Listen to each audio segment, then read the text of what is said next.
All right, hello everyone, and peace of Christ to all of you. I hope my voice is coming good and clear from your side. I apologize, I'm late. I planned to come earlier, but I could not. And you know, it's not easy to have 4 wives and 4 mother-in-law. By the time I explained to each one of them that she should go and leave me alone, it took me a lot of time. However, I was thinking to make a verse like what Muhammad did when he had a fight with his wives,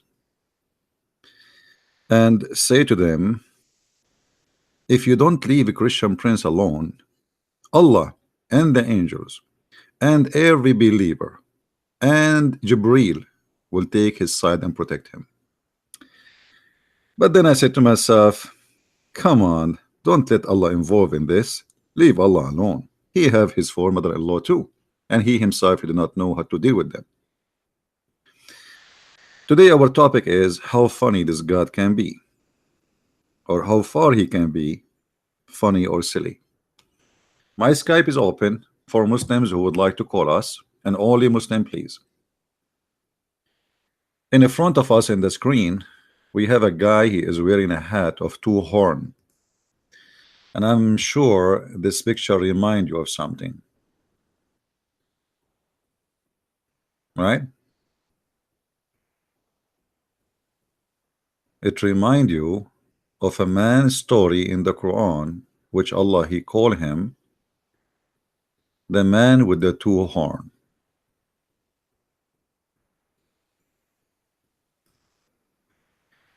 And why this man was called the man with the 2 horns according to Allah? Do we have any Muslim would like to tell us?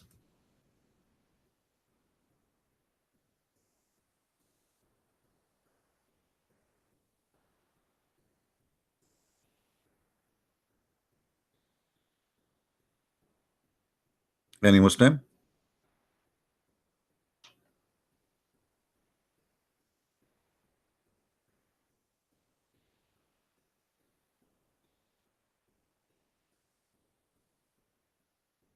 Who is a Muslim? Please invite your friends, guys. We have only 222 people. What happened? People on vacation? Where is everybody? By the way, at the end of our program today, I receive a message from Allah that we will give versions for those who they are in us with the program. At least you will get like a version or 2. You never know, like based on how lucky you are. And if you have 2 horns, you might get more. And I'm just trying to encourage you to do jihad with us. You know, the whole idea of the versions. And if you remember the guy who called me yesterday and we showed him the women and the x-ray images, he said, well, how you think that this is how they will look like? Well, your prophet, he says, you can see through and you see the marrow of their bones. But he said they will be beautiful. Okay, I said, well, this is what he's saying. You will see the marrow of their bones. How beautiful it is to see the marrow of your bone. I mean, this is really nice. You have a woman in front of you and you will see the marrow of her bones. Now today we are not going to question the Muslims. I want a Muslim to call me and to show me something not silly in the Quran. I mean, name for me one story in the Quran is not containing and full of stupidity and something silly. Who is the Muslim want to do so?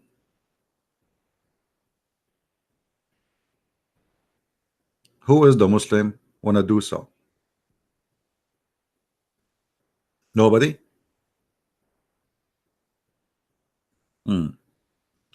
Okay, well, I think the Muslims, the reason they are not encouraged to show us something not silly in the Quran, because they are sure that everything in the Quran is nothing but a silly stories.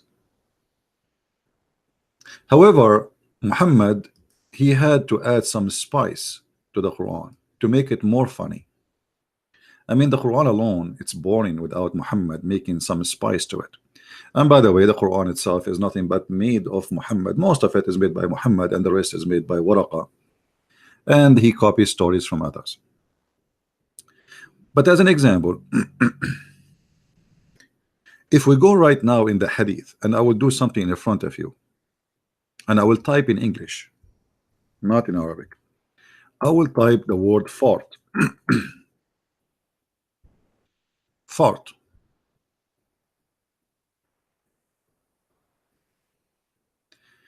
You will notice that farting take a lot of space in Islam. And you know, I mean, I understand that farting is really, really important. I mean, look, you are a god and you have people who fart, and then they need advice. I mean, who is going to advise them about farting? Who? If Allah don't do it, if the angels don't do it, if Muhammad don't do it, who is going to do it? So we have to have a guideline, and we have to have a doctor or a clinic for farting. The Prophet said, Allah does not accept the prayer of any of you who pass wind. By the way, they are trying to make it look nicer in English. Pass wind. What pass wind? It says fart. And here, you know, I mean, imagine you are praying all day long, and then suddenly you did fart. You know, those Americans, they eat too much beans. You know that, right? American, they eat too much beans. I mean, almost every day they eat beans, and beans make fart. So now here Muhammad, he is saying something very serious. If you farted, Allah don't even listen to you. And this is for sure. I mean, this is wisdom here. I mean, okay, I am God, and you are praying to me, and I made you with a stomach which have food and generate gas, and then you fart. But this the fault of who? The fault of the man or the fault of God? If this is a problem for Allah, why he don't fix that defect? Make the man a person who don't fart.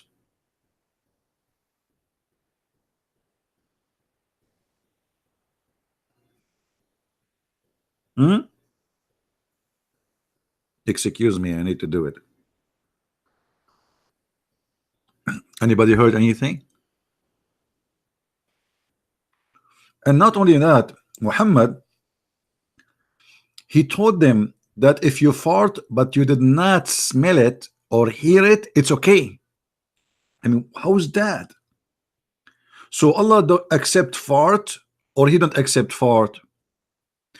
Allah, he accept only silence fart. What?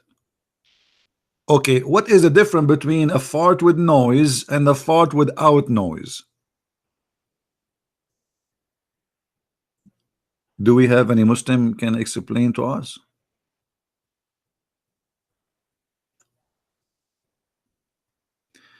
You see here in the Muslim translation, they translate the word fart as hadath. I mean, the Muslims are very funny. Ahdatha, which is supposed in Arabic. So why you are putting the word there? Why you don't put the word fart? They are ashamed of it, you know, like they are making it hadatha. Okay, how in the world somebody who don't speak Arabic, he will know what this hadatha mean? And what hadatha? It's not even hadatha. It's a wrong writing. It is ahdath. Do you see? Do you see how silly? Suppose this is translation, but the point of this, if you as a foreigner you read this, you will not know what he's talking about. If you commit hadath, what is that? And commit, I mean, what do you mean commit? Brother, count for me the sin you commit today. I did fart. You commit farting? Yes, brother. Brother, do you know if you commit farting, the Prophet, he said that your prayer, brother, is not accepted? You commit farting. Don't tell me you will take him to jail.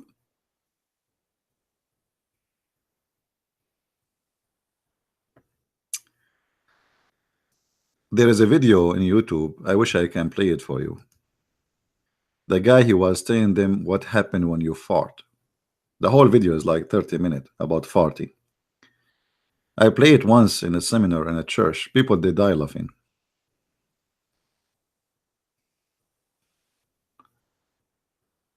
The science of farting.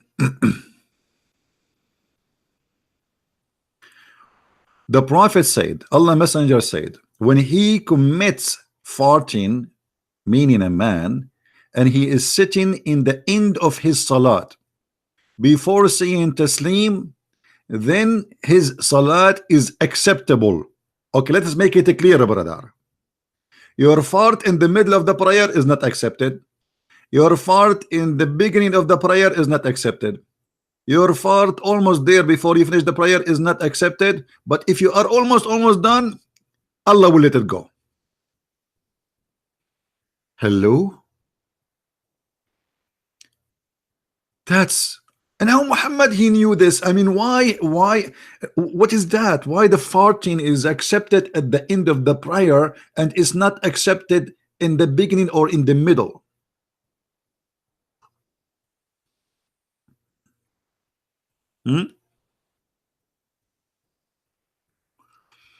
Let us see something else.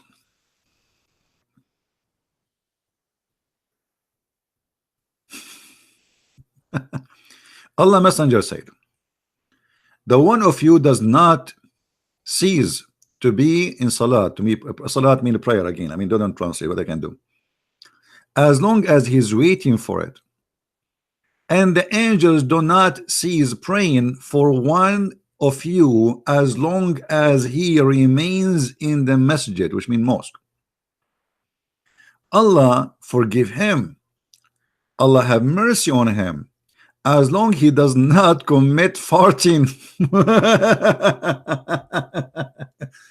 You see, you do farting, you lost the mercy of Allah.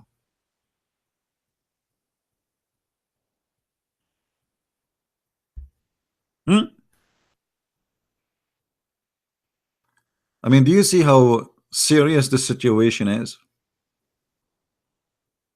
Angels are praying, everything is fine. You do farting, things is messed up. You are out of the mercy of Allah. Allah don't want to see you. The angels will not even listen to you.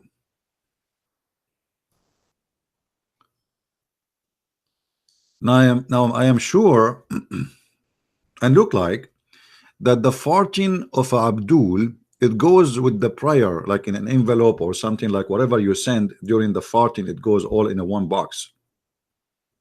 So the angels will not take the prayer of you with the farting, and look like they cannot filter, they cannot take the prayer alone and separate it from the farting. So your prayer will go to Allah and it smells so bad.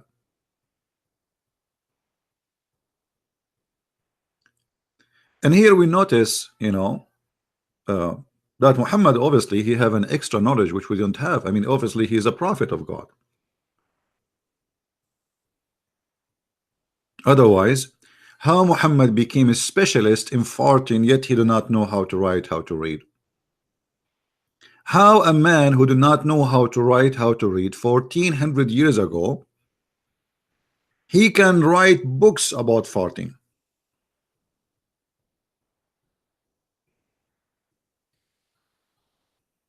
Obviously, this is a very serious knowledge.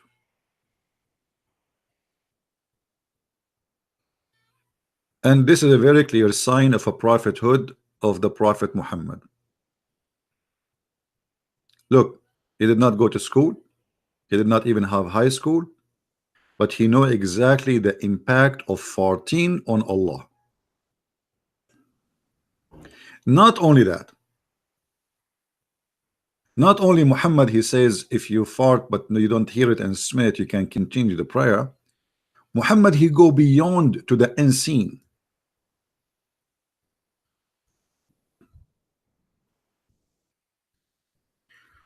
What is the action of shaitan when he hear the Muslim praying to Allah? Shaitan do farting too. The Prophet said, when Satan hears the call to the prayer, Allahu Akbar, Allah, so he turn his back. Turn his back. Just imagine. And he break the wind so as not to hear the call being made. I mean, if you think about it, it makes sense.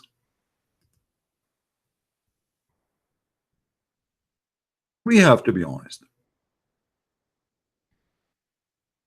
Shaitan, he don't want to hear the prayer of Islam.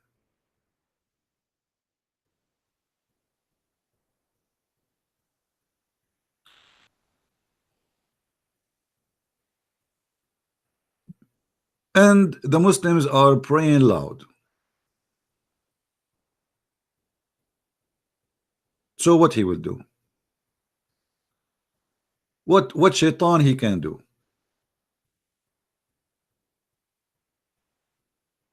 Poor Shaitan.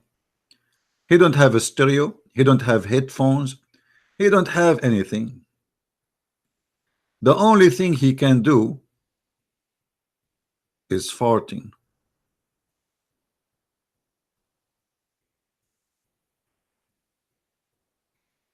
Which is very logical. Shaitan, did you hear it? That is Shaitan. And here what is astonishing about the Prophet of Allah, how deep his wisdom and how deep his knowledge and how far he have information about even things we did not see, because we did not see Shaitan. And by the way, you know, Muslims, Shaitan, he fart. Where did he get the gas from? Do you think he is eating beans? He get cold? Where is the farting coming from? Is that explaining to us why around the Kaaba you have always two policemen? They keep spraying with the spray for the smell. The Kaaba smells so bad.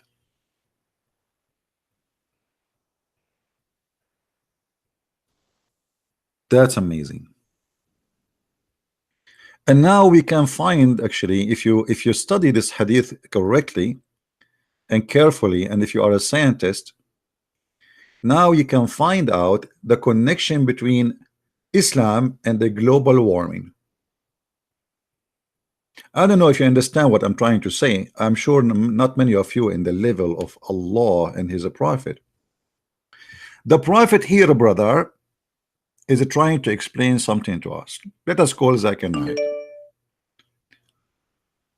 Oh, we have somebody trying to call. Are you a Muslim?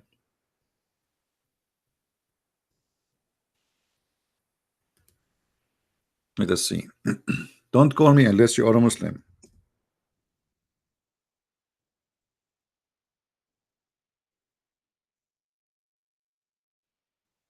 And don't ask me, are you online?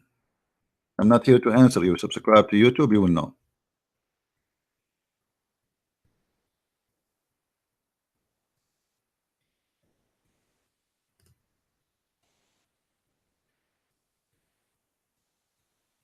Actually, I blocked him. He's a Christian.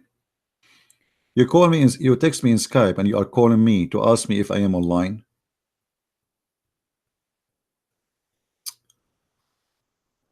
So we go back to our topic.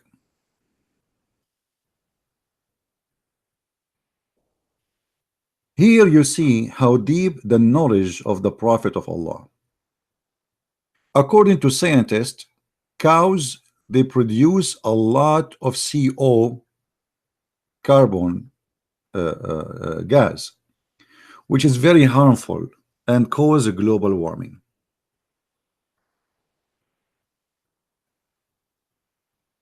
Muhammad, he went farther in his knowledge. It took the scientists a lot to discuss what the impact of cow farming and cow growing on the atmosphere. Do you know how many shaitan we have? A lot.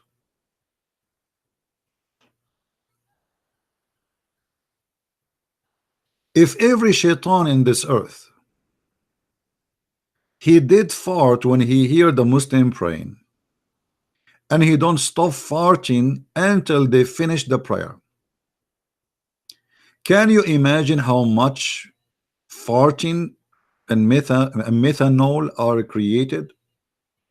And by the way, there's other danger here connected to this issue, because farting is flammable. Ahmed, you asking me to call you? Are you sure, Ahmed? Ahmed, did you ask permission from your parents? Because my talk to you, and I noticed that you are just a kid. I mean, you don't, you lie with no even respect yourself. And you talk too much, but you say nothing. You give the mic to Ahmed, he start talking. Ahmed, can you talk? No. He's like a gun machine. But he talk too much, he say nothing. And he lie. He is a certified liar. Like yesterday, he said to me, in Islam, it is not permitted to own slaves. And then we showed him from his own website, we got him busted. And we showed him in Arabic and we asked him to translate, and he lie in the translation. Ahmed, I will give you a call. Let us say, just for a laugh. And let us see what you will say about what we are reading in front of us in the screen.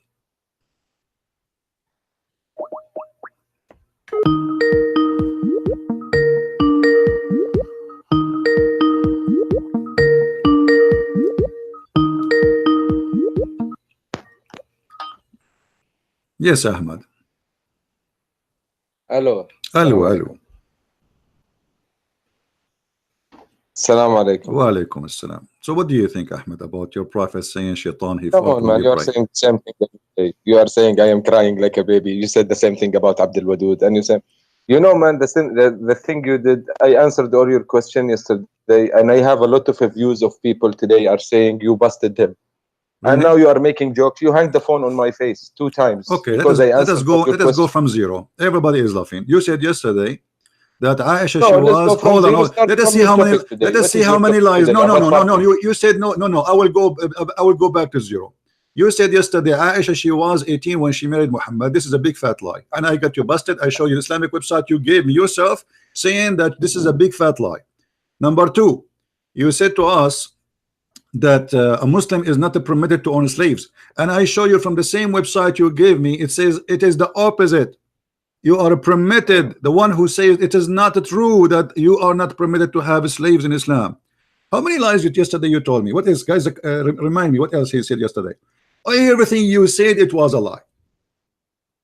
Not a single thing. And I am the one who show reference, and you are the one who just give me speeches. What about the sperm coming from where? I showed you from your website that the sperm, according to Islam, come from the location of the necklace of the women. What else? Remind me. So yeah, what are you talking about? You spoken about the fahisha.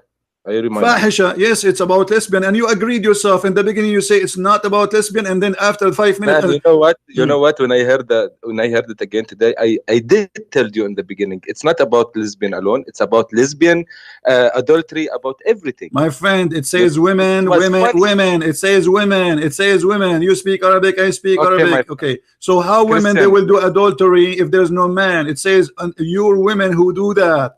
The Quran make a punishment clear, 2 verses, one after one for the homo and one for the lesbian. So the one for the homo is 16. First of all, you need to have 4 people to testify on this, and then you don't kill them, you don't do anything, you just put them in the house. Okay. What do you want? You want to have homosexuality around your society? Do you want that? I want to ask you a question. So why you don't do the same to the Abdul?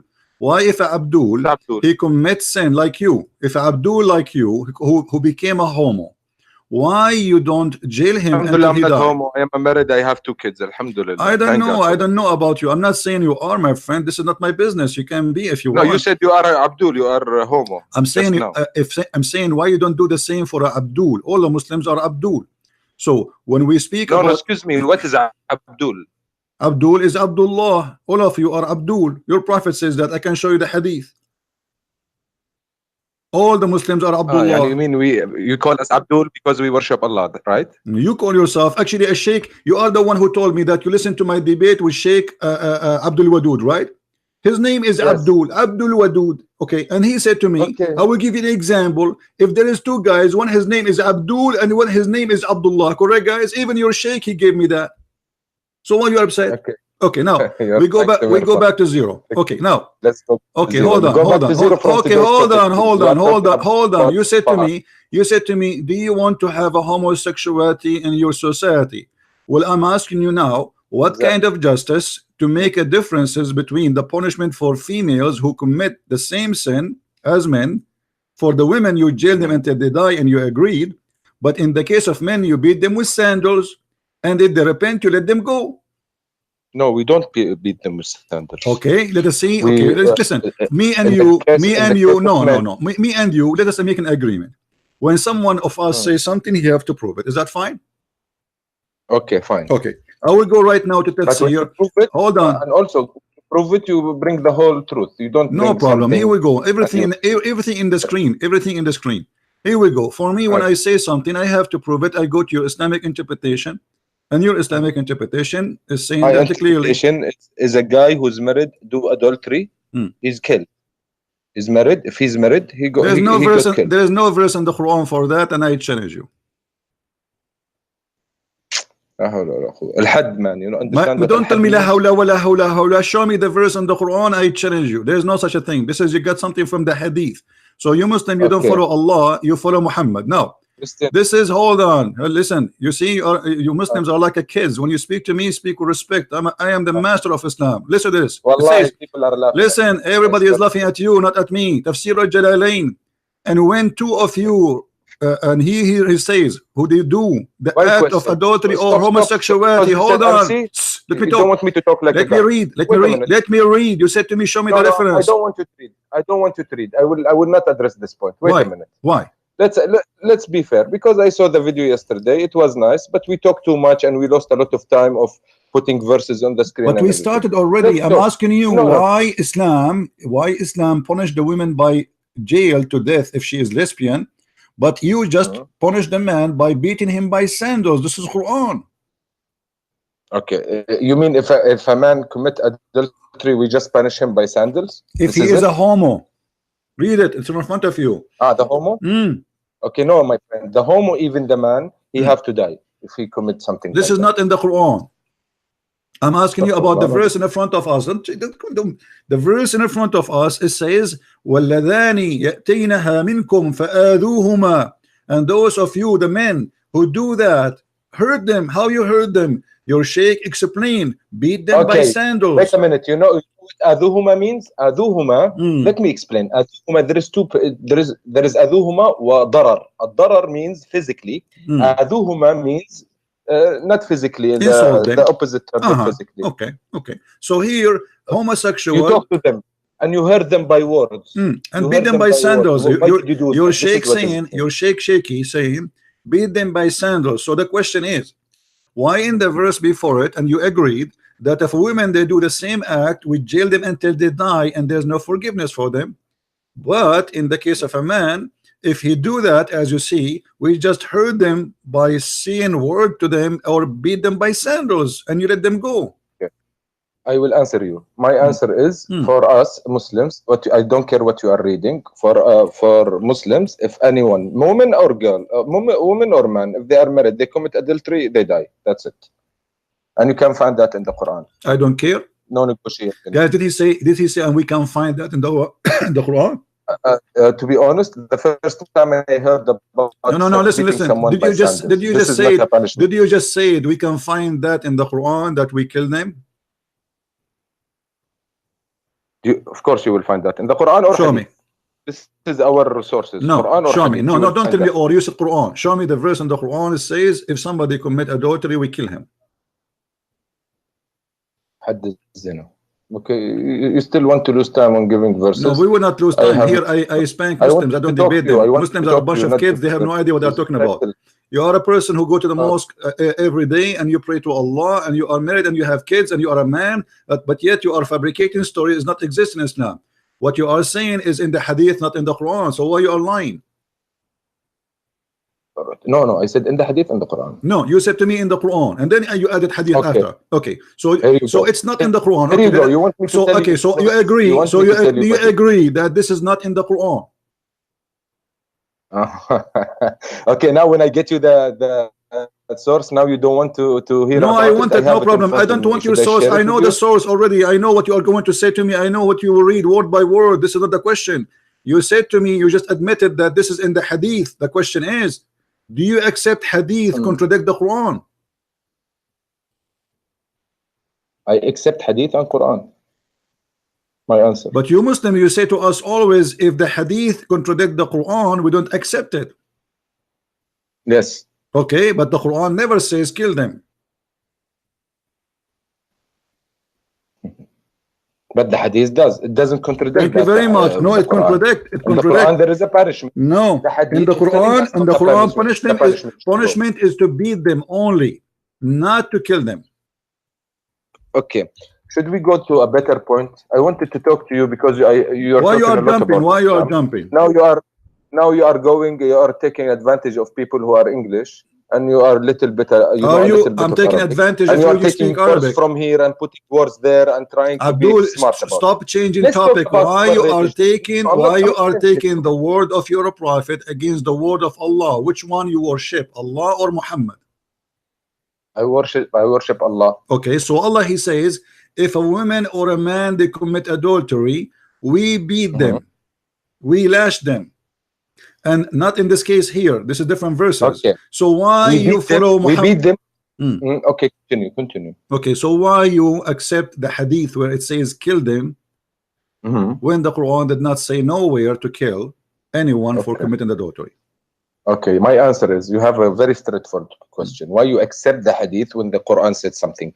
Because to me also, the hadith is a very reliable source. If there is something in the Quran that is not mentioned, we can take it from the hadith. But 99% of the stuff is mentioned in the Quran. Okay, so we only take from the hadith what the Prophet did, what the Prophet say, so we should do like him and we should say like him. This is exactly what I can tell you about the hadith. Let me answer you. Is it true that you used to have a stoning to death verse in the Quran, but the goat ate it? First time to hear this. Okay. Do you have a goat at home? No, I'm not living in a farm. Okay, no problem. I wish to have a goat actually, but I wish to. Yeah, but for me, I'm afraid to have a goat because she will eat my Quran. This is your prophet, Aisha wife, saying, this is your prophet wife. This is your prophet wife. Hold on. This is your prophet wife saying that there was a verse for stoning to death, but the problem, the goat ate it. Okay, you are realizing that you are bringing stuff from the wife of Rasul said, the wife of Muhammad said. You're not bringing anything from my religion, the Quran. What is telling me to so do? Now your wife say, the wife of the prophet said, isn't it your prophet? You Muslim Sunni, you say that the prophet says, took your religion from al-Humayra? No. Take your religion from the blondie? No.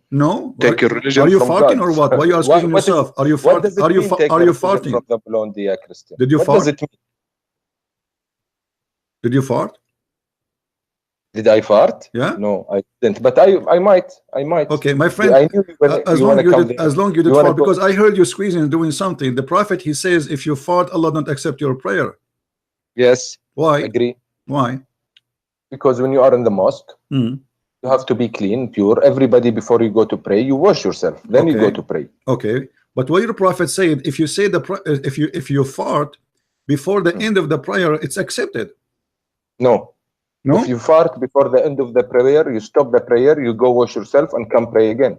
Well, let us see the hadith, my friend. Let us see the hadith. The hadith says the opposite.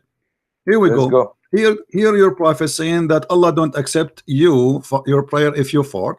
And then here, let us see. Your prophet said,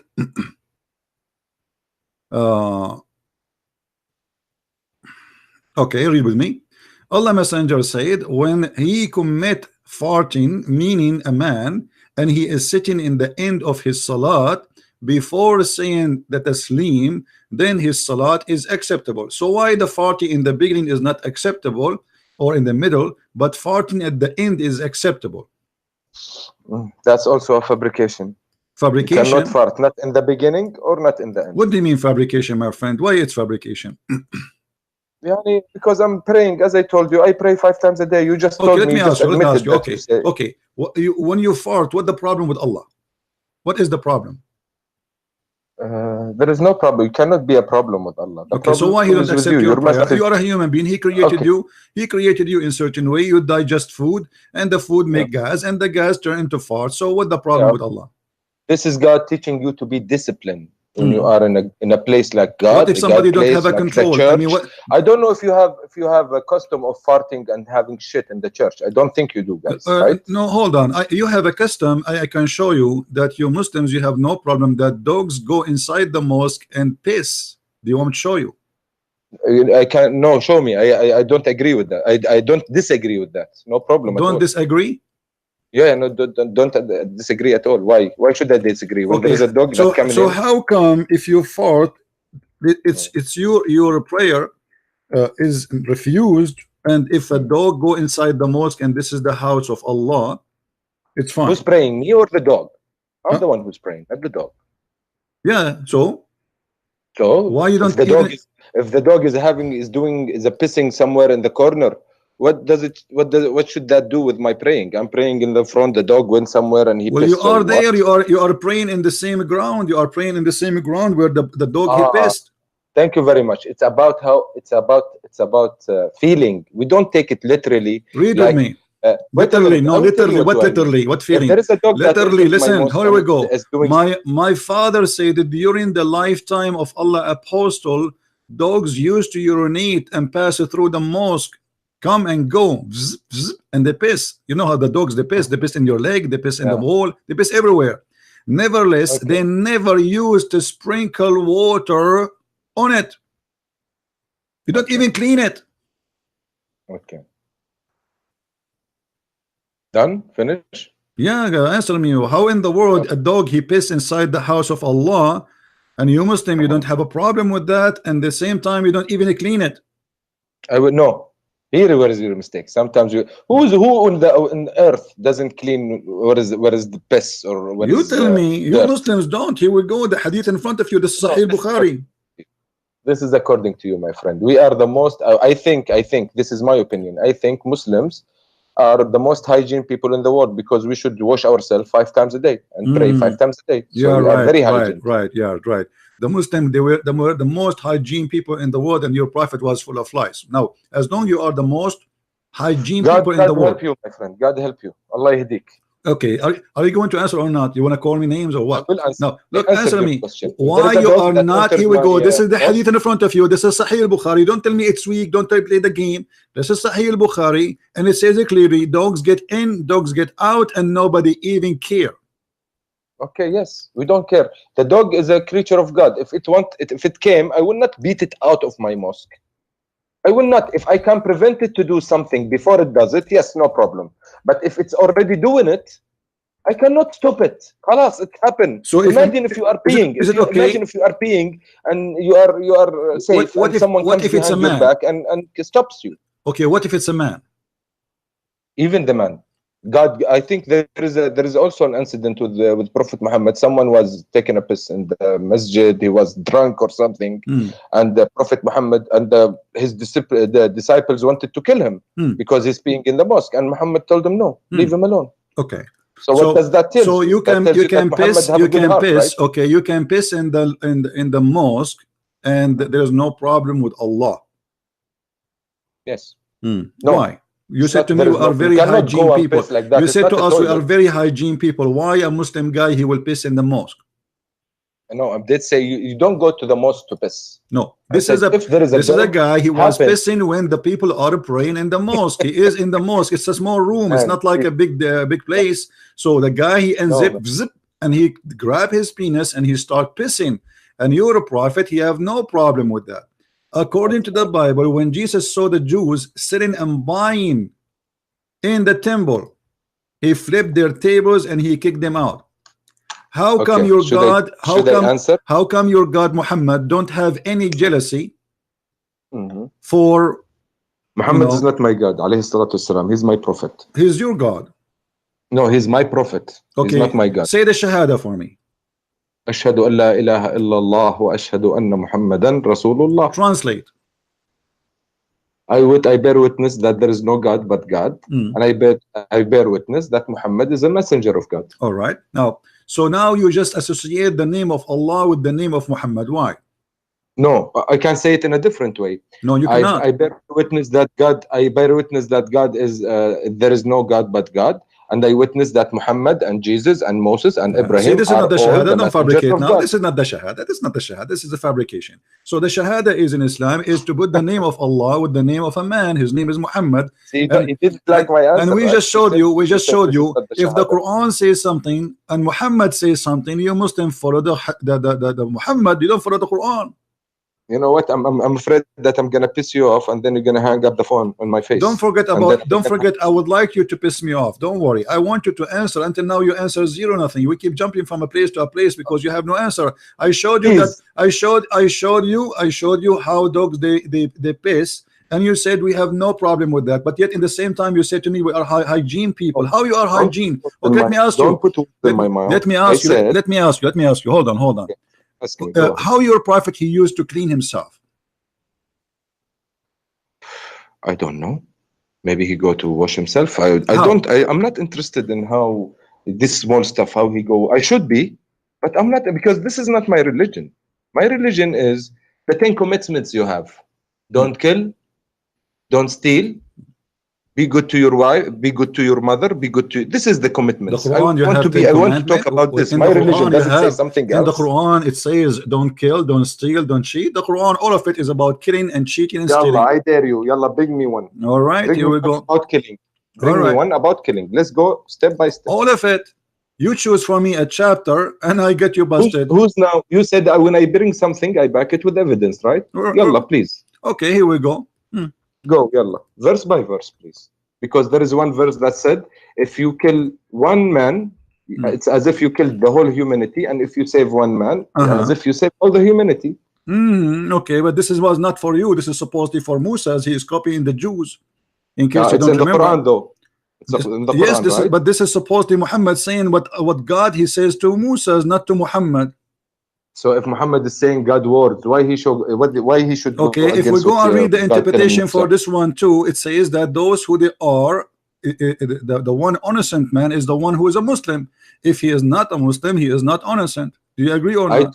I agree. Okay, so you can kill anyone who is not a Muslim, but if he's a Muslim, no, I didn't say kill. I say I agree with what you said. An honest man is a Muslim. This is what you said, right? Okay, so if not a Muslim, we can kill him, right? No, not kill him. He's not honest. That's it. But you said to me, you just quote for me a verse saying, if you kill an innocent man, as if you killed all mankind, and you just confirmed. Okay, I want you to read this hadith for me. Yalla, go ahead. Go ahead. This is the da'if hadith. Go to the left, please. It is a da'if hadith. Why you are giving it to me if it's hadith? What's wrong with da'if hadith? Is it bad? It's no, it is weak. People say it's weak. It's not. Maybe it's probably not from Muhammad. So what weak mean? Like did not eat good? What happened? What do you mean by weak? Maybe it's a lie. Muhammad didn't say it. Okay, read the hadith for me. First, read the hadith for me, and tell me what do you think about it. Okay, you are the best of people ever raised up for the benefit of mankind. Okay, the best of mankind are those who bring them with chains around their necks till they embarrass Islam, and thereby save them for the eternal punishment in the hellfire and make them enter Jannah in the hereafter. Okay. So what do you think about this weak hadith? What do I think about this weak hadith? Is it bad? My opinion, yani? Okay. I don't know who's he addressing. You are the best of mankind. If he's talking about Muslims, I don't agree with that. You don't agree? I'm not talking about Muslim, because to us, in our eyes, Muslims are everyone who submit to God. It's not Arabs. So you don't agree? You don't agree that Muslims are the best of mankind? Yeah, not Muslims in particularly. Anyone who submit his self to God, this is a Muslim to us. Yani, I mean, Ibrahim is a Muslim as well. My friend, this is not a question. Well. No, this is not a question.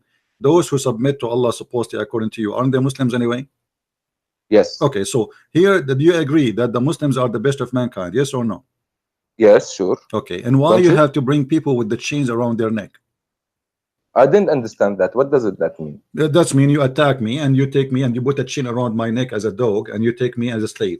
Maybe that's why it's daif. See, there is why it's daif. So That's because, why it's so now it's no. daif, so we reject it because it's exposing Islam, right? Because it's daif. Of course we reject. Of course Okay, we I have a reject if it's surprise daif. for you. This is not daif. This is sahih. I said if it's daif. No, you If said it's daif. This is you said. did. You see, in a second. This is why I say you are a kid. All of you Muslims are Thank kids. God. All Thank of you God it's Muslims live, are my a friend. bunch of Thank kids. God it's live. A We're second gonna hear ago this we tomorrow. rejected. Yeah, this is why we rejected because it's daif. Yeah, this is why we rejected. You just said that. The second I say to you, I have a surprise for you. This is sahih. Now, don't call me again. Let your dad call me.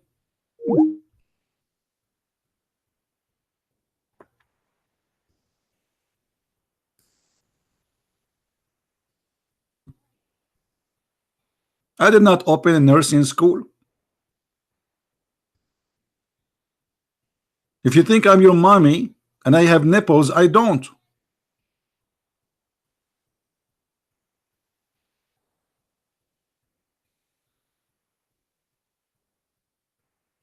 Do you see how they are? They have no honesty. Their prophet, oh brother, oh Allah prophet, he said don't kill innocent people. But innocent people in Islam is those who converted to Islam. Otherwise everybody is a target. You Muhammad, he unleashed Islam on anyone, and the fighters of Islam on anyone don't accept Islam. So the duty of a Muslim, and this is in the Quran chapter 3 verse 110, it says you are the best of mankind. So the Muslims are fascist. The Muslims are Nazi. They think they are the best of mankind. And because they are the best of mankind, they believe they have the right to enslave every human being. It doesn't matter who you are.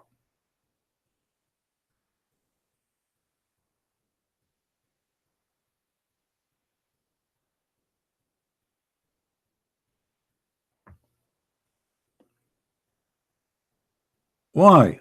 Why you do that to yourself? Why you bring humiliation for yourself? Why you change your opinion in the speed of light? And this is why I say to you, Christians, Hindus, Buddhas, it doesn't matter who you are. When we debate Muslims, we don't debate them. They play games. They are not decent people. They never give a correct answer. They play. The answer is vary, depend how the situation is. It's a shameful cult.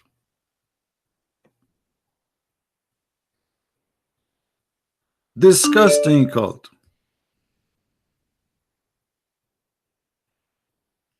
Imagine if we say we Christians, we have a duty to go bring them all with chains, and we can't do that. Muslims are no match for us in any mean, in any way.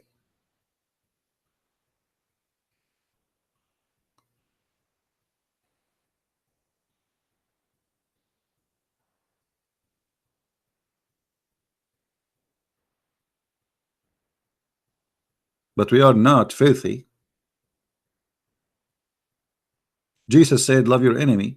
Muhammad, he says kill them, bring them with the chains around their necks. And the liar yesterday, he was telling me that in Islam we are not permitted to own slaves. And the Prophet of Islam, one of his names actually was Ba'i'ul Abid, the one who sells slaves. And he bought and he sold and he made and he created millions of slaves. Until now, slavery is lawful in Islamic countries.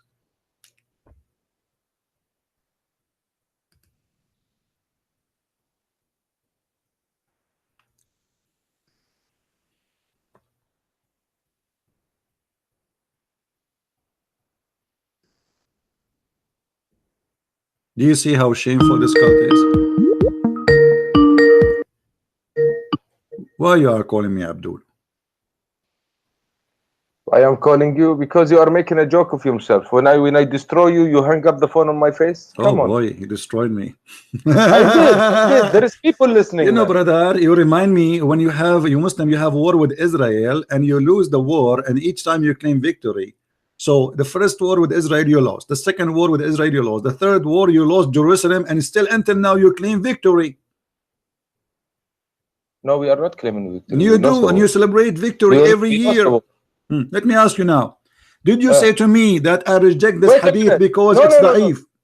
We lost the war, but why did we lose the war?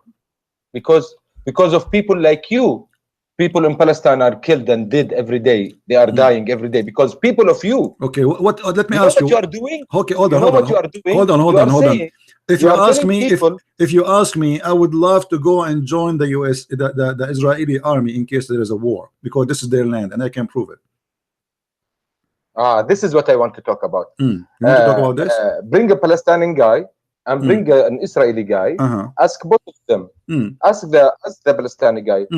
Where were your fifth grandfather? He will tell you buried in Palestine. So what? Ask the other Israeli guy. Tell him, where is your fifth grandfather? The first time, hold on. The first time the Muslim they enter the land, it is during the attack of Umar ibn al-Khattab. Before that, there's nothing called Arab in that land. Do you agree?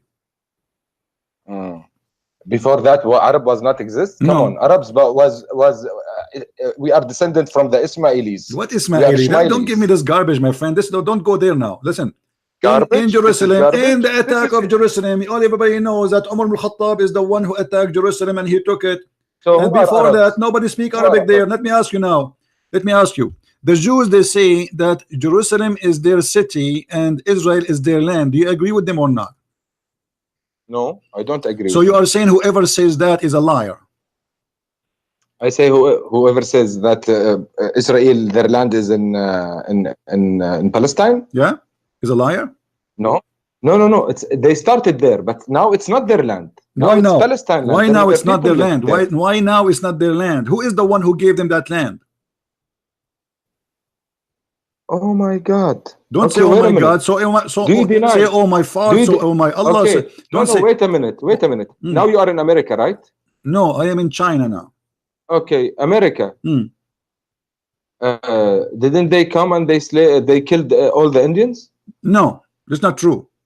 It's not true? Not true. The Indian, they were killing each other. Almost they are finished killing each other. And actually, let me tell you about America, Abdul. In America, if you are an Indian, you don't pay tax. I pay tax, which means Indian in America, they are treated more high than any American. They have a special right. In the Middle East, you took Jerusalem from the Jews. Do you treat them equally to the Muslims? No. Ibrahim have two kids. Right? Really? And yes, Ishmael and Jacob, and we are brothers. Okay, we will go there. We will go there later. We'll go later. Now answer me. Who is the one who gave Israel, the Israeli, their land? God. What is the name of that God? Allah. Okay, Allah, he gave the Israeli the land, right? So why you are saying this is not the land of the Israeli? Yeah, God told them uskunul arda. He didn't tell them go and kill everybody. No, actually he told them to go and kill everybody. Yeah, this is see, this is according to your scripture. No, this is according to your Quran. Do you want me to show you? Yeah, show me that in the Quran God tells Bani Israel go and kill everybody. All right, no problem. Here we go. Let us go to the Quran and show you. And you, in a second, you will say to me, this is a da'if Quran. You promise me? No, this is Quran. There is no da'if and no da'if. Okay, here we go. This is the Quran, chapter 5, verse number 20. Read it. Yeah. Oh man. I read my scripture in Arabic. Read it in any language you want. Let me read it for you in Urdu. You are making jokes of yourself. You are making fun of yourself. I am making fun of you. You are saying to me the Quran did not say to the Jews go and kill whoever there, when the Quran saying that literally. Because if the Quran tells the Jews go and kill everybody. Yes, it says that. Read it. Here we go. Read. Why you are reading in your heart? I want you to read loudly. Be proud about your God saying, hey, Jews, go and kill the Palestinians. When Moses said unto his people, "Oh my people, remember Allah favor into you, how He placed among you prophets, and He made you kings and gave you that which He gave not to any others." Very good. So very good. Continue, brother. Don't stop. Very good. Okay. Any other of His creatures? Okay. Oh my people, go into the Holy Land, which Allah engrade for you, then not in fight. So it's telling him not to go and fight everybody. It says that. It says that. Oh, it says go and fight. It says go and fight. Turn not in fight. It says, right? No, a flight. This is a flight. This is not fight, my friend. You are not reading rightly. It's not a flight. It's not fight. It says a flight. See, that's why I'm telling you. Give me my scripture in Arabic, right? No problem. You can let's read it first in English, and you can read it in Arabic. No problem. Okay. They said, "Oh Moses, a giant people train and no, we go not into." See, it doesn't make sense in English. That's why you guys have a confusion. He said to him, in the Palestinian, they are giant people. Your Yasser Arafat is not even the size of my to the height of my knee. So as you see, the Palestinians have nothing to do with those you call them Palestinian today. Those are giant people. And here you will see it says that he is ordering. Hold on, he is ordering. No, this is not an argument. Your argument is your Allah. He ordered the Jews to go and kill the Palestinian. You said to me, shut up. You said to me, nowhere in the Quran it says. It says you said. Let me spank you nicely. You said, and everybody heard you. Everybody heard you. Listen, you said nowhere in the Quran it says Allah. He said to the Jews, go and kill the Palestinian, and the verse in the front of you. And then the Jews putting it in Arabic. My question. I will put it in Arabic. Here we go. You know, read it first in English. Yalla. I read it in English. Thank you very much. No, you did not finish yet. No, you did not finish. The Jews refused to kill the Palestinian. They refused. Allah get angry from them, and He cursed them for that. And He made them lose their way in the desert for 40 years. No, that's not true. Not true? Now I remember. I show you that from the hadith. I can show you that from the hadith, brother. Okay. If I show you a da'if hadith, you accept the story. It says that Allah, He cursed them and He made them lose the way for 40 years. Can you let me talk now? I'm asking you, if I show you the hadith where it says Allah, He made them lose their way for 40 years. Go back to Arabic. This scripture, I want it in Arabic. No problem, no problem. No problem, no problem. I'm asking you, if I show you the hadith where your prophet said that Allah, hadith. This one is a Quran. I want to talk about Quran. So you don't accept hadith now?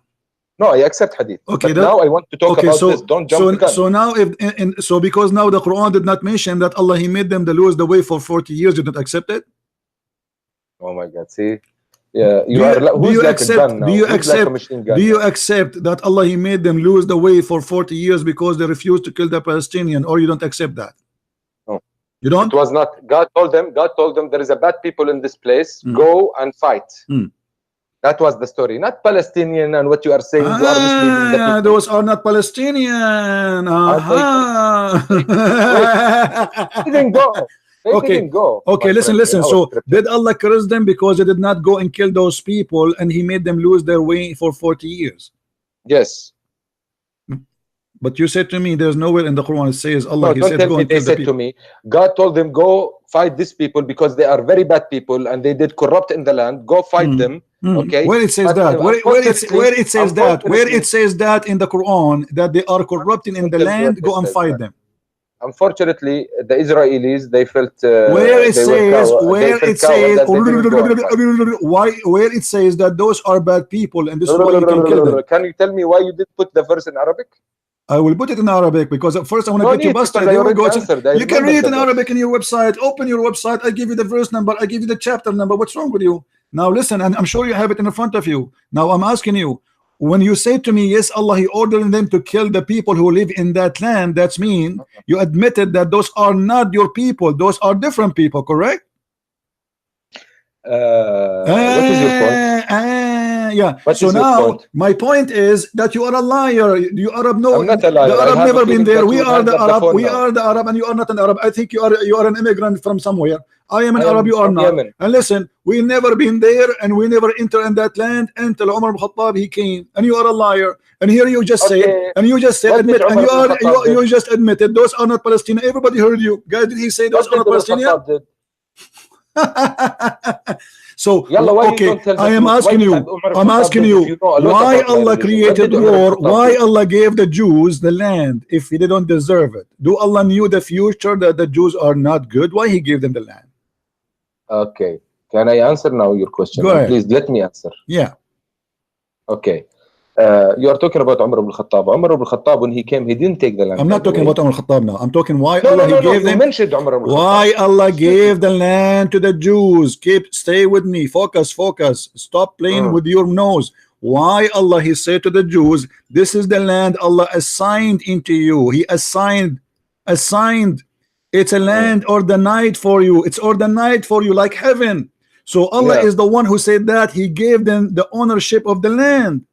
But they got lost in the desert because they didn't follow His okay, but rules, then He right? lead them still. He took them there and He gave them the land. 40.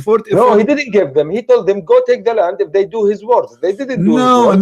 No. Here we go. The story there, it says you see, just to show you how silly you are. The verse in this is the verse in the Quran. This is not a hadith. It says, "The Lord said to them, for this land will be surely forbidden for them for 40 years only," which means the forbidden is going to be only for 40 years. Why you are lying? I'm not lying. It's in front of you. Why you are lying, the brother? You know, you have some people in your chat. Brother, don't change the topic, brother. Brother, don't change the topic. It says forbidden for you for 40 years, not forever. You will not let me talk, right? No, I'm letting you talk, but I cannot let you escape. Okay, please. There is some people here in your chat. They are writing, this guy who's talking to Christian is a little bit intelligent than the people he used to talk to. So maybe you are used to talk to maybe people who doesn't know Arabic or stuff like that. No, my friend. But with me, you cannot deceive me. Let me tell you the history of people who talk to me. We have donkeys. We have a mule. We have little mule. So you talk to donkeys? Oh, you understand donkey? Yes. Well, your prophet he spoke to donkey too, okay, right? let me ask you. Did your prophet ask a donkey, do you like females? Allah, your questions are stupid about donkeys. Hold on. Okay, you are the one who said to me you talk to donkeys. Did your prophet ask a donkey, do you like females? Yes or no? Oh my God. Hey, let's talk about better points. Why you change the topic? You have a problem with so yes, I talk to donkeys now. Okay, so you're a prophet. He spoke to a donkey and he asked him and he said, "Do you like females?" And then the donkey looked like he was a gay. He said, "No." He got angry. Now we go back to the zero. Now Allah said it's forbidden for you to enter the land for 40 years, which means this is the only anger. The curse is for 40 years, and after that, this is your land. Where Allah He gave the land back to the Palestinian in the Quran? When Umar ibn Khattab came. Where Umar ibn Khattab, he was sent by Allah, saying to him, "This is the land, take it." Where it says so? No, of course Umar ibn Khattab was sent by Allah. He's a prophet. Okay, hold on, guys. Prophet to whom? Wait a minute, let me finish. He was mentioned in the Jewish book. That's why I'm telling you, Umar ibn Khattab, he didn't vote them and take the land from them. They opened the door for Umar ibn Khattab and they let him enter. This is the right story. Right, this is the right story. Will he surrender the city? And by the way, don't call me again. By the way, don't call me again. You're a kid. Go and read the Pact of Umar. Everybody will laugh at you. They forced to open the city because they will kill them all. Die or agree with my pact. And the Pact of Umar, you can read it in, if you read the chapter 9 verse 29, interpretation of Sahih of Ibn Kathir, you will see the Pact of Umar there, where he humiliated the Christians and he destroyed their life, and he forced them to pay the jizya like dogs. And actually, I have no respect for those Christians who live in that city at that time, and I call them cowards. I prefer to die before I let those savage people enter my city and force us to live like dogs. Just try to do that again with us, and you will see what will happen. We are free people, and we live free, and we will die free. And this is what we did with you, with ISIS and Al-Qaeda in Iraq and in Syria.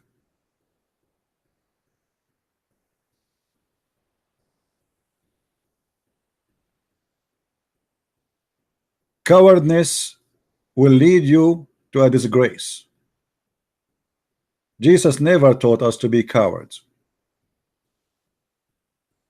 Never. To be merciful, yes. To be loving, yes. But not to be cowards. We are the Christians,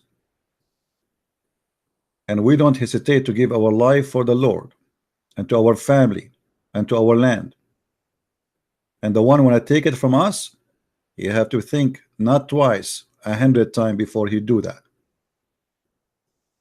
And as you see, Islamic countries are not Islamic countries, and they are coming back to our hand. Glory to the Lord. Jerusalem is not yours no more. And soon even Mecca is going to be turned out of your hand. The Muslim, they made a mistake when they say that Abraham is the one who built the Kaaba. That's mean the one who should have the Kaaba is the Jews,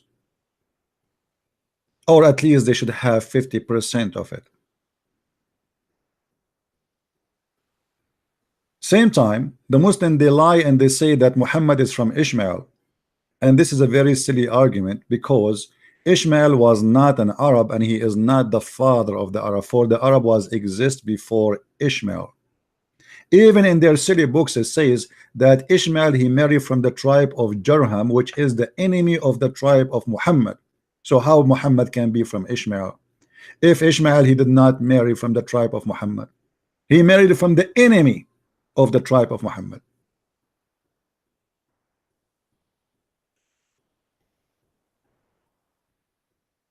As you see, this is the land of the Jews, and even the Quran confirm. And the funny that the whole Quran never mentioned the word Palestine once. Do you believe it? Not even a single time.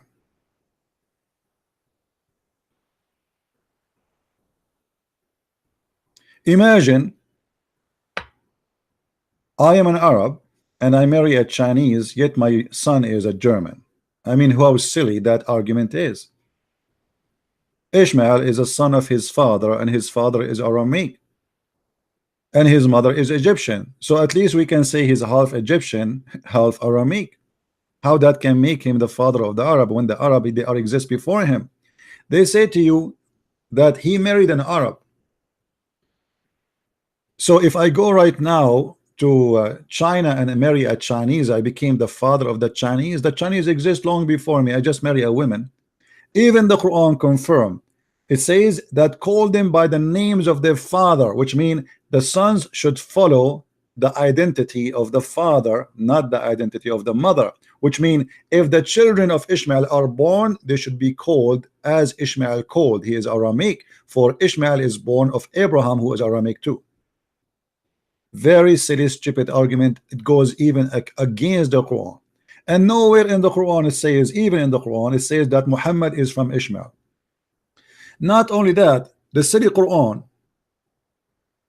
confirm that the prophethood is in the children of Abraham from Isaac and Jacob only. Read with me carefully and laugh at the stupid author of the Quran. Chapter 29. Don't call me please if you are a Christian, otherwise I will block you. Don't call without permission, please. You are just disturbing me.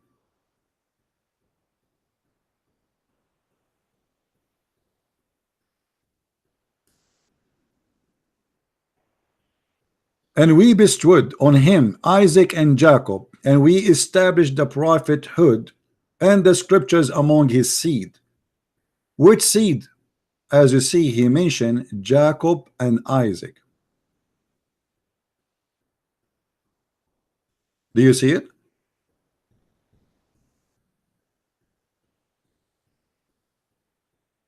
Same time, Ishmael have nothing to do with the Arab. And actually the Arab are not even an ethnic group. You see, I am an Arab supposedly, but we are not really a nation. The Arab is whoever live in the desert. The Arab is an Aramaic word, mean people who live in the desert. It's the same as you say to the gypsy. So you can say, hey, gypsy. I look like a gypsy sometime. I like a music. La, la, la, la, la, la, la. And we eat hummus. By the way, hummus is not Arabian food. All the food you see in the Middle East, this is have nothing to do with the Arab. The Arab, they eat only simple food because they live in the desert. Palm date, milk, cheese, you know, like something from the cow, from not the cow, sorry, from the goats. Even cows don't have. They don't do farming. They have nothing to do with farming, so their food is limited. So all the food you see, this is not even Arabian food. Like you see, if you go to some countries, those are countries we occupy them and we force them to speak our language, and then we took whatever they have. We took their food, we took their civilization, and we claim it to Islam. Muslims do not know until now how to build a house. Until now, if you go to the Middle East, you will see that all jewelry stores, they take off in Saturday and Sunday. Why? Because nobody knows how to make jewelries except the Christians and the Jews in the Middle East.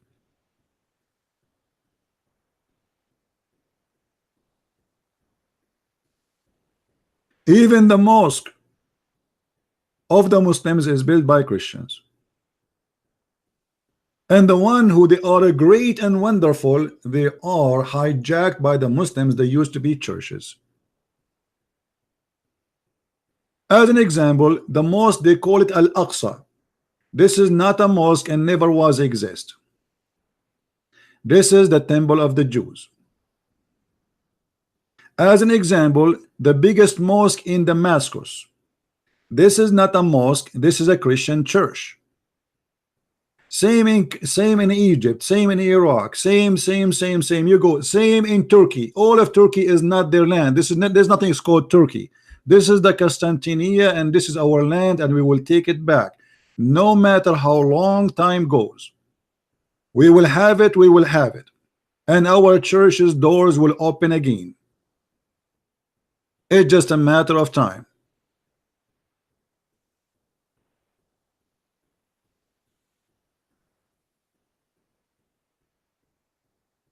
If you go right now to countries like Emirat, who built Emirat? Christians, Hindus, Buddhas.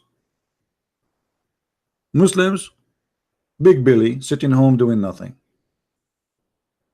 Until now in Saudi Arabia, they do not. There's more than 70 to 80% of the population do not know how to write, how to read.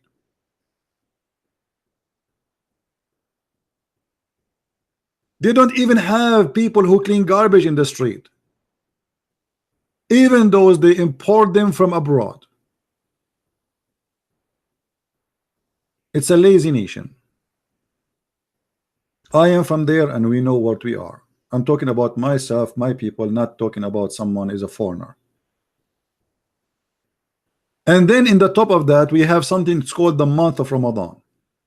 The month of Ramadan is the biggest disaster in economy and civilization for the Arab and Muslims. Why?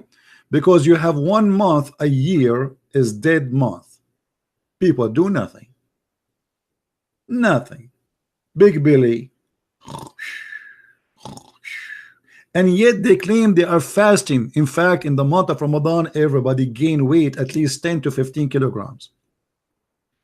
And the price of food skyrocketing because people are eating like goats. There's no jobs. There's no companies are open. Nobody do any business. Everything is dead. And the Muslim, they call it fasting, but in fact it's the month of sleeping, because all what they do, they sleep all day and they wake up all night to eat. The morning come, we sleep again, and we open our eyes 5 or 6 p.m. and we eat again. All what they do, they flip the day night and the night day. Yet they claim that this is a month of fasting, when the fact this is a month of food and eating.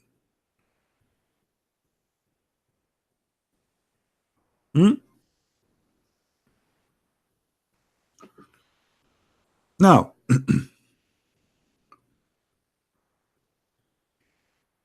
shall we give Mr. Alawi a chance to call us again, guys?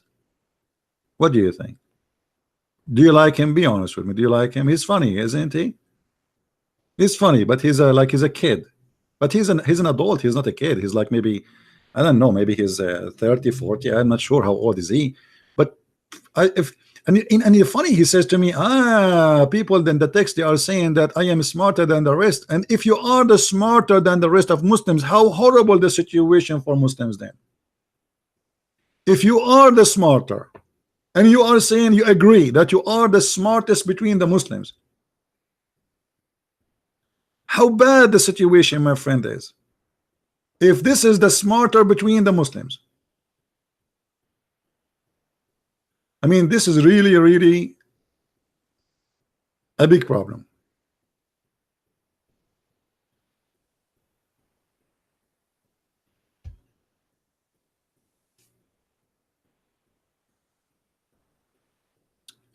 Do we have any Muslim would like to say something?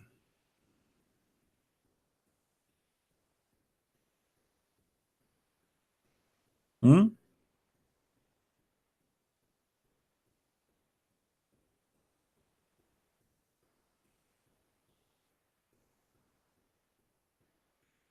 You know, when he was so proud about himself that he is the best between the Muslims, I think he felt so good. I think he wanted his wife to hear this. Hey wife, look what they are saying about me. Come here, come here. You remind me of your God saying in the Quran that he is the best of the creators. And I find it very funny and very stupid how he says that he is the only creator, but he says he is the best of the creators. Same as when you said I am the best of the stupid. Allah is the best of the creators. How that can be? Either here Allah is being funny and silly and stupid, or Allah is bored, he decided to make up creators beside him, and he agreed that he is not the only God. By the way, guys, brothers and sisters, I was #1 in my classroom. Actually, I was #1 in the whole school. But what I did not tell you, that my school was at home and there's no other student but me. How you can say he is the best of the creators if there's no other creators? The story behind this, we know it. A guy was sitting with Muhammad. He is his scribe. His name is Abdullah ibn Sarah. When Muhammad he recited that verse before he arrived here to this point, the guy he added, so pleased be Allah, the best of the creators. Muhammad he said to him, put it there. The guy he said, but what? He said, but what you just said. He said, but this is what I said. He said, but it came to me the same as it came to you. And because of that, the guy he left Islam and he starts saying to everybody, Muhammad is a big fat liar. I said to him, and he said, I said to him so and so, and he said, write it there. So if Muhammad is a prophet inspired by God, well, I am then a prophet inspired by God too, because I am the one who said that. And this is all written in their Islamic books, not in the Christian books. All this scandals in their Islamic books.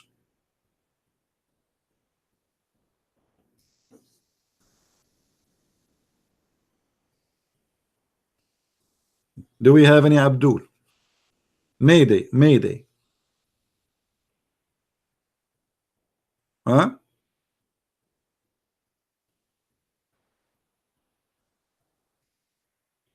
Actually, I wasn't the best in the class, because when I enter the classroom, the student run away. Unbelievable. I was a very good student.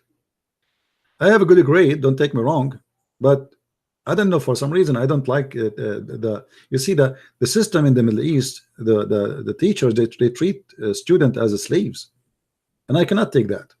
So every day I have a fight with the teacher, not with the students.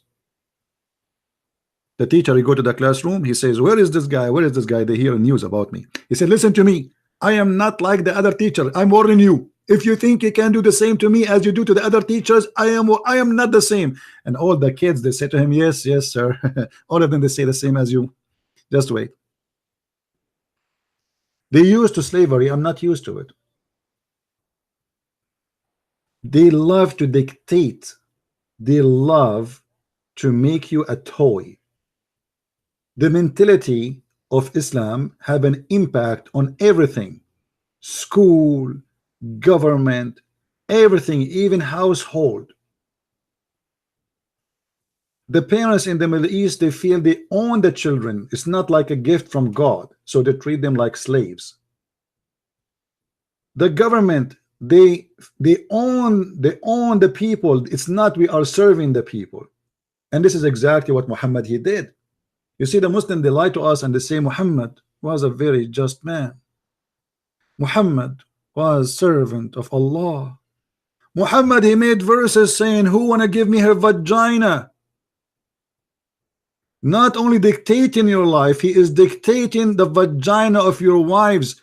Imagine, it's written in their books that the prophet was offered a privilege, or Allah gave him a privilege, and one of them, if the prophet eyes fall into a woman, her husband, he have to divorce her immediately, so the prophet he can if her.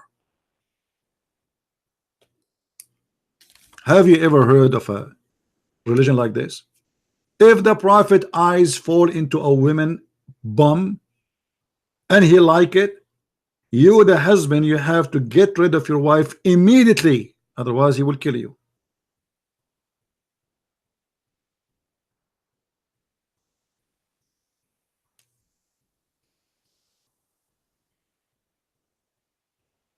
It's a religion of dictatorship.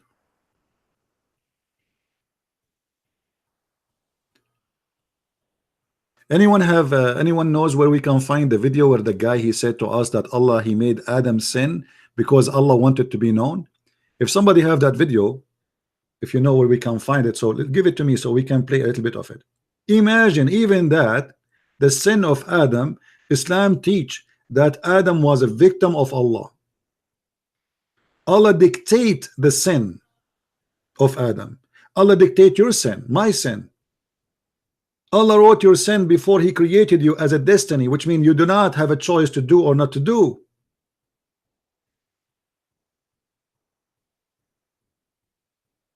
It's a stupid cult.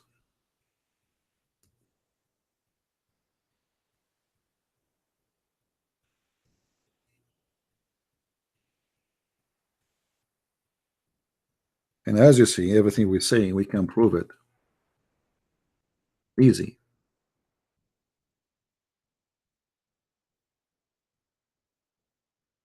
All those references saying it clearly that Adam was a victim of Allah, and Muhammad is proud about that. Allah, do you blame me? Musa says he was debating Adam, which is funny. I mean, how they can debate if both are dead?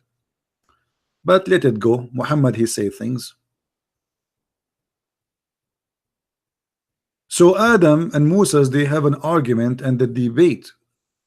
And Musa says to him, because of you, we are kicked out of heaven. Adam said to him, you Moses, you are favored by God. He spoke to you. He wrote the Torah for you by his hand. Yet do you blame me for doing a deed which Allah had decreed that I should do 40 years before he created me? Decreed that I should do. Have you ever heard of a stupid cult more than this? So the whole sin story, according to Islam, it was a decreed by Allah, and we are sinners because he wrote for each one of us 40 years before he created us what we will be.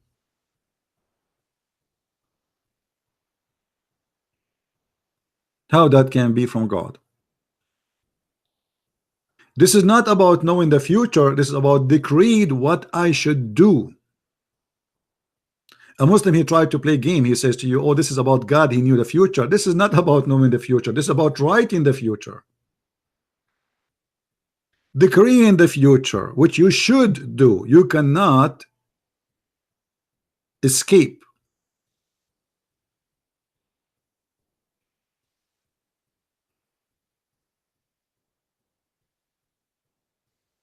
And this is why the Muslim guy, he said to us in the debate that yes, Adam was a victim of Allah, and Allah he decreed his sin because Allah he wanted to be known.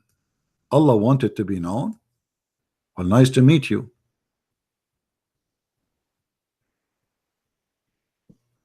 Just because Allah he wanted to be known, he make us commit sin, and he for us to commit sin. In different hadith, Muhammad he said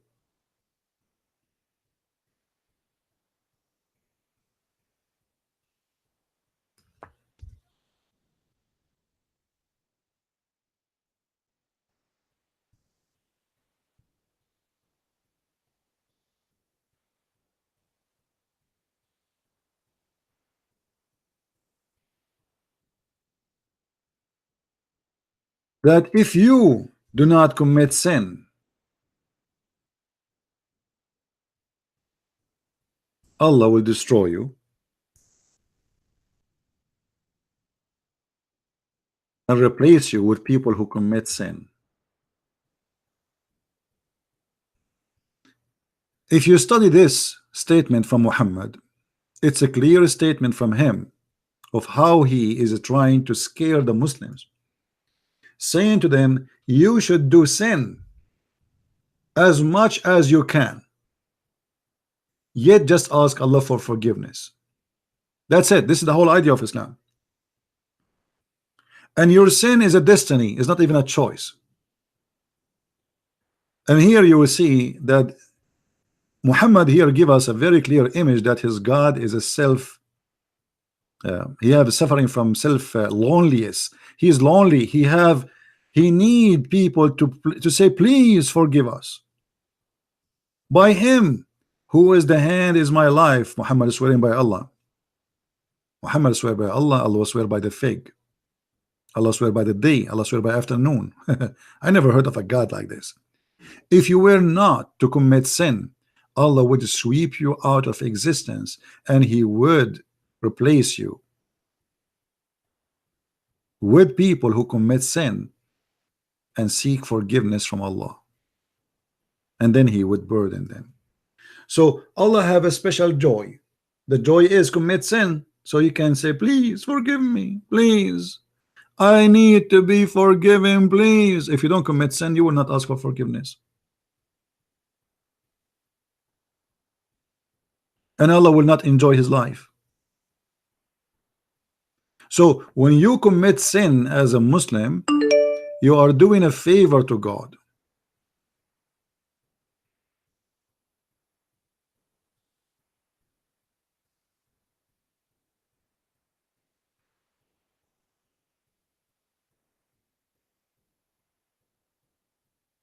How silly, how stupid this cult is.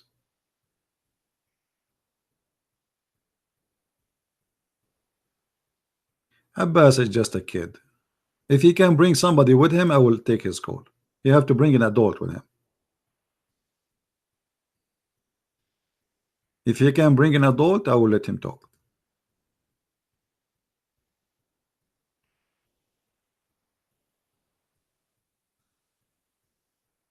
I am not Muhammad who enjoy playing with kids. You remember the Prophet when he saw one of his companions, they were going to steal some money from the neighbors, and in their way back, the man, he want to go home fast. So Muhammad, he said to him, why you are rushing to go home? The guy, he said, I am newly married, which means he missed his wife.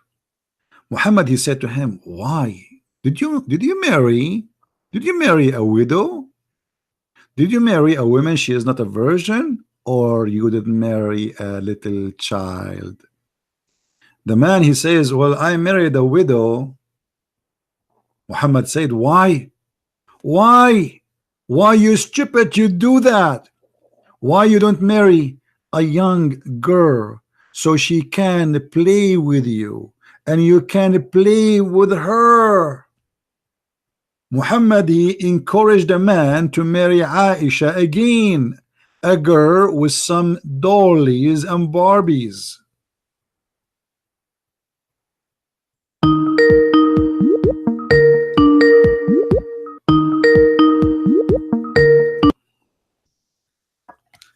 Asif, I have to hang up on you. I have to hang up on you. Do you know why?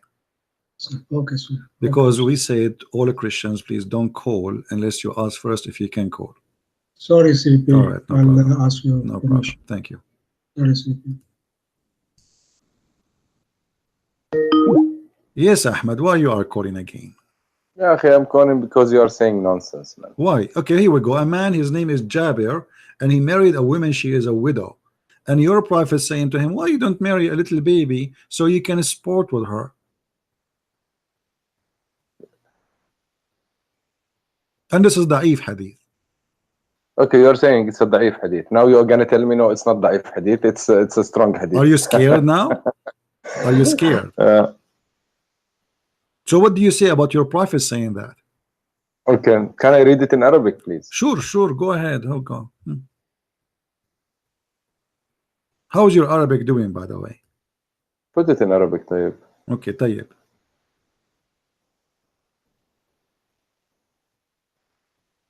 Hello, Christian.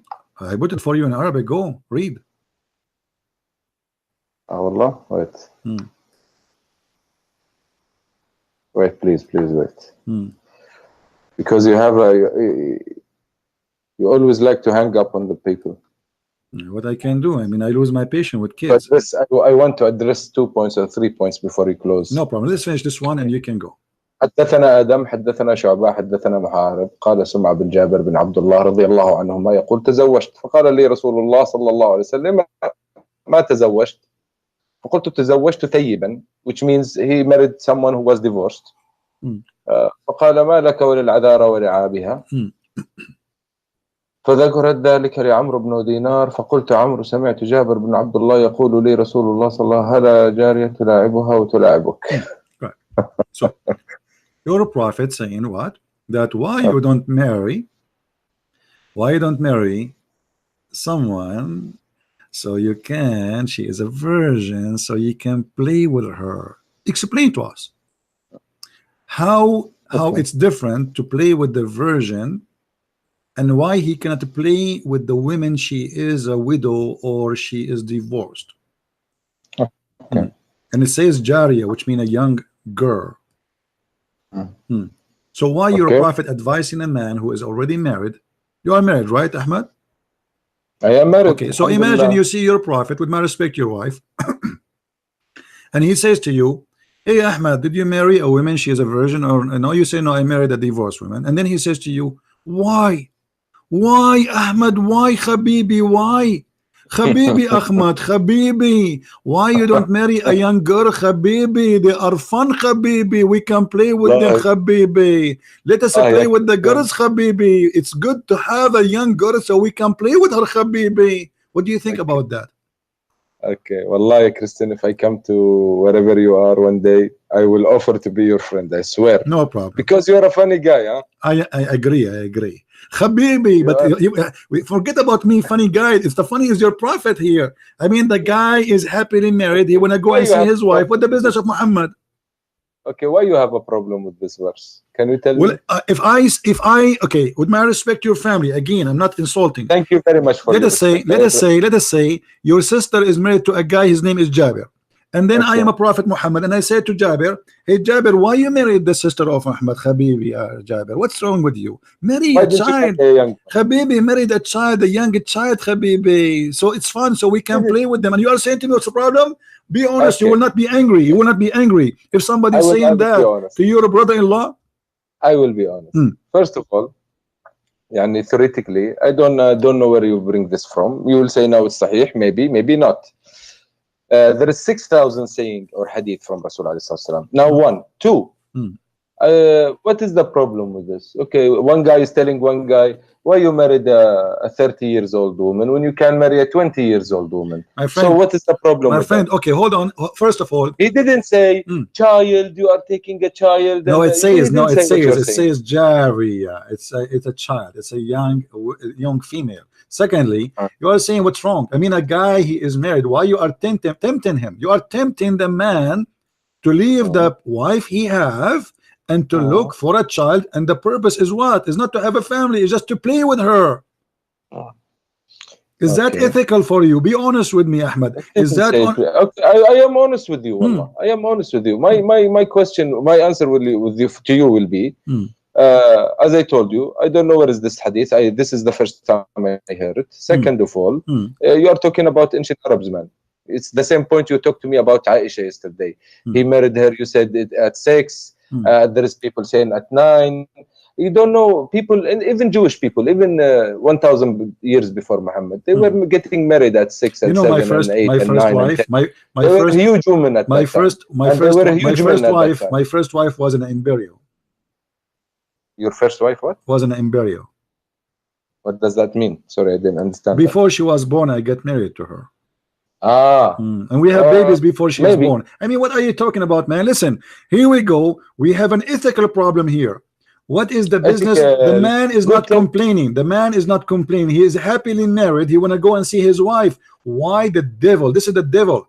Why the devil is tempting the man to leave the wife he have and he is happy with her and to go and to find a child, and the purpose is what? It's just to have fun. Okay. Why don't you talk about Muhammad when he said, don't kill a tree, don't kill a woman, don't kill a old man? Did Muhammad kill trees? Did Muhammad kill trees and burn trees? No, he didn't. What if I show you what you will do? What? Maybe you will show me an incident, maybe because there was a tree between two guys and then he took it. What about your prophet? Not only cutting trees, not only burning trees, he is cutting necks of people. Not only that, what about your prophet? He dig the grave of dead people. I will ask you about this guy, the one who cut his neck. I will ask you, I will tell you, why did your prophet cut the trees? Yes or no? I never heard about him. Look like you never heard of anything. No, this is what I'm saying. What you are saying, I never heard about it. This is what I want to tell you. Do you see what you are saying in Muslim community? Do you see that we slave people now? Do you because see you that cannot, you cannot. You cannot. If you can, you will. If you can, because now the Muslims are not a major power in the world. You cannot. You cannot. And when you can, you do. And this is what happened in Syria. How many slaves you have in Syria? How many slaves you have in Iraq? How many slaves you have in Mauritania? Mauritania now the biggest Islamic country in the world for slavery. More than 80% of the population are slaves. Okay. Have you ever heard of a country 80% is slaves? So I'm asking you now. Christian. When ISIS they enslave people, did they do exactly what Muhammad did?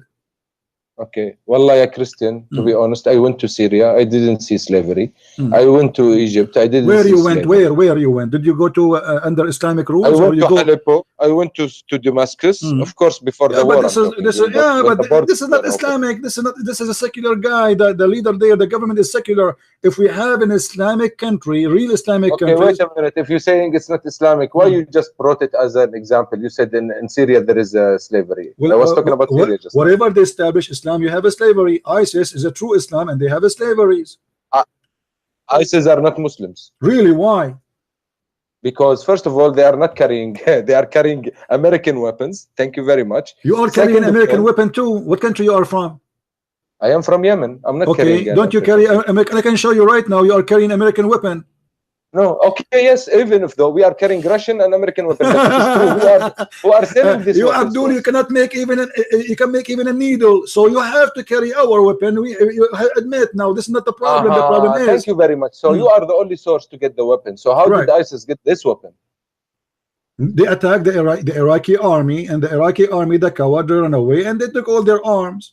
That's very simple. True. Yes, this is true. Let us say, okay, hold on. Let us say the American, they gave them the weapon, but still they are Islamic and they are fighting for the sake of Allah. Yes. And they are doing exactly to talk about. Thank you very much. This is an intelligent talk now. Okay, let's say American did them give them. Why American would give them? Because they will have agenda. I will not say American in particular. Okay, no problem. Let us say the CIA wanna have an agenda. Okay, but why? But is ISIS Islamic or not?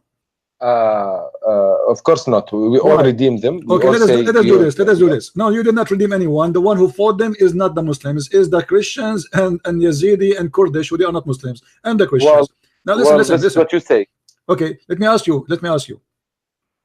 Ask me. Name for me one thing ISIS did your prophet did not do.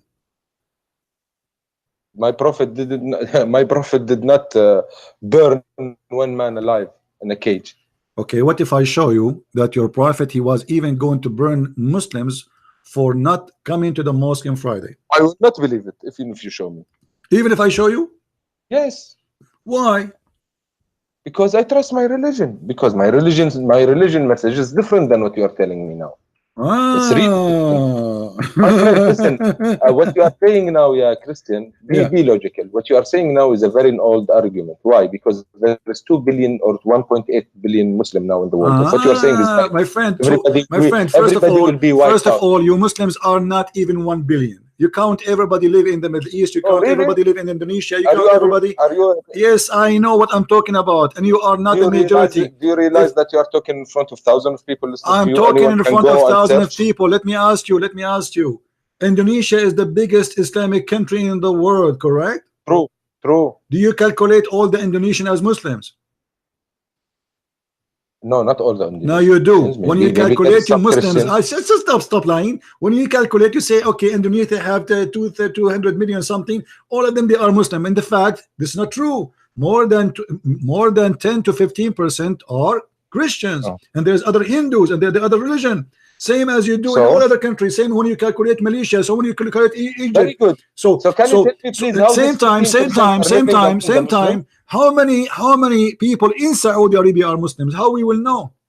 Because you force everybody to say I'm a Muslim. There's no freedom. So how we will know how many real Muslims are? There's no numbers. There's no Can you way. tell me- Have you ever heard of a country have 0 gays? Country have 0 gays? Mhm. I think so. Yeah, those Islamic countries, right? Yes. So Yeah. that Why? means that our society is straightforward. No, better that's than us. because your society is society of terrorists. Oh, sorry. Okay, Yeah. tell me one thing. Okay, don't tell me something. No, listen. You want to talk? If No you problem. give them freedom, and then you will see that how many gays you have, and then we will find how many Muslims you have. So you cannot count how many people they are there unless we give them a freedom. Can I ask you a question? Don't about now. Let us go Indonesia? back. You said your prophet did No, not no, burn. you are just. You are said just your jumping the prophet gun every time. did not order to burn. What if I show you the hadith? Okay, wait a minute. How Indonesia? You were talking about Indonesia. 15% of them are not Muslims. You said. So can you tell me how did this 15% first of all live with the majority of Muslim peacefully? 1%. Because you don't have an Islamic government. Even the Indonesian who you call them Muslim, the majority of them, they don't give a damn about Islam. They are Muslim by name. This is the truth. Question. This is the truth. The same as Emirat. Why the Emirat they have Christians there? Because without them you cannot even live. Why? Who is the one who protect all those countries? All those countries are protected either by America, either by England, either by France, either by somebody. So you don't have the upper hand, and this is the problem for you Muslims. Now, how many Muslims left in the earth? I think the number is shrinking. Another question, my friend. Don't change the topic. I want to ask you. I want to ask you. Did your prophet order to burn people? Yes or not? No. Not, but I will answer. I will go with you with this point after you tell me how did the Islam what if I reach show you? Indonesia? Now, what if I show you that he did? I will not believe it. Why? Because Muhammad told us, لا يعذب بالنار إلا رب النار. Nobody can torture with fire except the God of fire. Okay, which is Allah. But he was going to burn people, right? Don't tell me he was going. Did he? Okay, so he was going, but then he said to himself, I should not do that, right? See how you are using your point of arguments. You are the one who no, I'm going with you. You are the one who said to me, that he said, don't do it because this is the punishment of Allah, correct? Yes. Okay, so Muhammad, he did not do it. He changed his mind, but he was going to do it. Yes or no? No, he didn't do it. Yes, he was about to do it. This is the first time I hear it from you. But for me, it's the same because he didn't do it. Did Ali burn people alive? Who's Ali? Ali ibn Abi Talib, karramallahu wajhah? Yes. I don't think so. So now I have to show you the Prophet says so and Ali says so. What do you say if I show Ali, you? No, you're saying he did. He didn't say so. He did burn some people. Yes. This is what you're saying. Yes. Ali, he did. Let us see first your Prophet. Ali, of course, Ali is read with me. This is your Prophet. This is your Prophet. Okay, this is your Prophet saying. No, Ali is not a prophet. He's a disciple of Muhammad. He's a cousin of Muhammad. I understand. The Prophet in Islam is Allah and Muhammad is your God. We understand that. Now listen, read with me carefully. No. The Prophet in Islam intended is Muhammad, hold on. Muhammad said, I intended that I should command a person to load people in a prayer and then burn those person who absent themselves from the Jumu'ah prayer in their houses. Do you see it? Yeah, I see it. Why your prophet? You are saying who said that? You are saying who your said prophet that? Muhammad. This is the da'if hadith. Also, you are bringing da'if. Can you see all your evidence? Okay, it's not da'if. Hadith? It is not da'if. It's strong. Here we go. Allah, okay. So what we will Who do said now? it's strong? You said it's I strong. said so. This is Sahih Muslim. Okay. Anyway, Anyway, the end of the argument, the first word. now we I go. intended. No. So he didn't do it. Okay, Thank you very much. but ISIS, they are right. They are following the Prophet. They have the right to do so. Now let us go. Let us go to Ali. If he didn't do it, then they haven't the right to do so. What? Logic. If he didn't do it, they don't have the right to do it. So logic. He intended. Are you saying your Prophet was a sinner when he did that? My Prophet was a sinner when he did that. He didn't do it, my friend. He said, I intended that. Okay, let us read I this don't one. know if it's true. Your Prophet, he if it's burned. true, You said to me, your Prophet, he ordered not even to cut a tree or burn a tree. Read with me. Does it say he burned? This is true. But so why don't you bring this verse? So why he is burning the trees? Yes, I still stand with my point. My Prophet told us not to kill a woman, not to kill a child, not to kill the old guy, my and not friend. to kill That's a lie. Your Prophet, he killed a woman, and she is a waraq. She is very old. Her name Murifqa. He cut her to pieces when she was alive. This is khalas. Now, see, without giving me the verse, I will not believe it, because the first rule in killing, the first rule in killing, so you don't kill people to pieces. No, hold on. If I show you that, what you will do? Are you promise me to read it in Arabic and you translate to everybody? Yes, I will translate it for everybody if it's true. If it's true. So you Muslims are lying about your Prophet? Okay, again, establish your point. You are saying that Muhammad killed someone and he turned him to pieces. This is what you are saying. Yes. Okay. Yalla, show me. Okay, I'm going to get the reference, and here we go.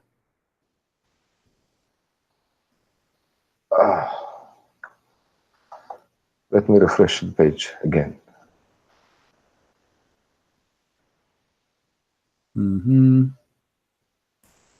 My friend, Muhammad told us if we kill someone, we don't let him suffer. How you are telling me he turned her to pieces? How nice. The Prophet, he said, sharp your knife when you kill somebody. I mean, of this is course. very nice. They didn't have gun and electrical chairs and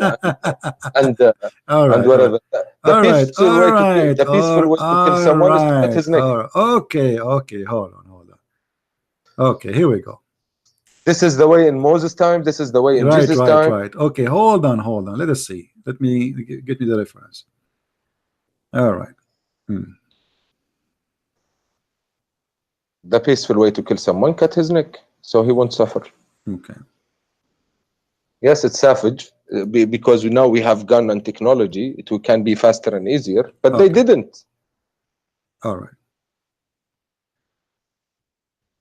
I want you to read with me the following, please. I wish if you can please send me your link again, because I don't know why it's going to old videos. Okay, here we go. Look with me in the screen. فتح الباري شرح صحيح البخاري. Did you send me the link? You didn't see in the screen? No, wallahi, I'm sorry, I didn't. Guys, is the screen coming to you? Okay, now I can see. Okay. Yalla, go ahead. All right. So this is your Islamic book. This is your Islamic website. And just showing you what is there. Now we go down. باب غزوة بني حارثة. This is also you are reading from hadith, huh? So what? All Islam is hadith. The Quran is a hadith too, right? No problem. The Quran is a hadith. Okay. Let us see how he killed Qirfa. No, Quran is the word of God. I will show you that the Quran is a hadith. Even the Quran says that. Allah, your God, saying that. So why you are fabricating things? Hadith is the word of Muhammad. How come Quran is that? Okay, no problem. Okay. Let us see what it says here. Okay.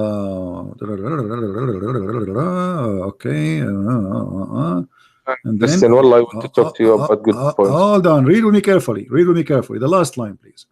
Here it says. So you are choosing the lines. Hold on, I'm not choosing this. Your Islamic books. ربطها في ذنب فرسين وأجراهما فتقطعت وأسر بنتها وكانت جميلة. So he killed. Oh, that's awful. He killed the women by, guys, she is more than 80 years old. He tied her by 2 horses, according to this story here, and he ordered the horses to run in 2 different directions. But this is not Muhammad. This is Muhammad. This is what he said. This is what he said. Don't play games. Don't play games. I'm not playing games. Can you please show me where is Muhammad name in this verse? Point Muhammad. It's talking about Muhammad. This is talking Okay. about Muhammad. Amara, here we go. Amara Rasulullah sallallahu alayhi wa sallam, etc. Blah blah blah blah blah blah. And then he says, and then here is talking how he killed her. La. It didn't say Amra Rasulullah. Please highlight it if you say. Please Okay, highlight. here we go. We can see. Okay, here we go. فجهز النبي صلى الله عليه وسلم فأوقع بهم وقتل أم قرفة. Do you see it? وقتل أم قرفة. Who is the one? I did. I highlighted. You are the one who's playing. Okay, here we go. Do you see it? وقتل أم قرفة. Do you see it? Okay, so your prophet is the one who killed her. فجهزه النبي صلى الله عليه وسلم إليهم فأوقع بهم وقتل أم قرفة بقصر القاف قرفة وسكون الراء بعدها وهي فاطمة بن ربيعة بعد عن زوج مالك بن ربيعة بن حسين وكانت معظم فيها فخربطها في ذنب فرسين وأجراها. Okay, I don't believe that. Really? Okay, so why you are saying ISIS did something your prophet did not do? Because this is not true. Maybe this is ISIS site you are reading from. Maybe. This is ISIS. Maybe. So when we say something is true, what about? No, you didn't prove anything. What do you mean he did not prove anything? You just brought a verse and you made me read it. I read it for you in Arabic. That's it. Okay, it's not from the Quran. I gave you the reference. I gave you the reference. Okay. And then in different story, it says he tied her up between two camels, and that make more sense because camels are more powerful. Where do you see that in Arabic word? Where do you see that we cut people's pieces? Where? I see it every day. Where? Show me. There's thousands of videos. There's thousands of videos, and your prophet cut the necks of people, and he cut their hands. Oh, are you talking about? Let me ask you. Is it halal to put nails in the eyes of a human being? You are picking weird stuff and really. I am asking you, is it halal? You see here the story. Your prophet, he tied her up in two camels and he cut her to pieces. No. Well, this is the book in front of you. Because one word will destroy everything you are saying. لا تشبيه في القتل. We don't. Okay. لا تمثيل. It says here, وهي عجوز كبيرة فقتلها قتلا عنيفا, and she was a very old woman and he killed her in a very violent killing. He tied up ربط بين رجليها حبلا, he tied between to her legs a rope. Then but the line before it, what did it say? Then okay, hold on. Then what? Muhammad gave her لحزن. What? Muhammad فوهبها رسول الله بعد Abdul, ذلك لحزن. this is the daughter. They raped the daughter after they killed the mother. The mother is old.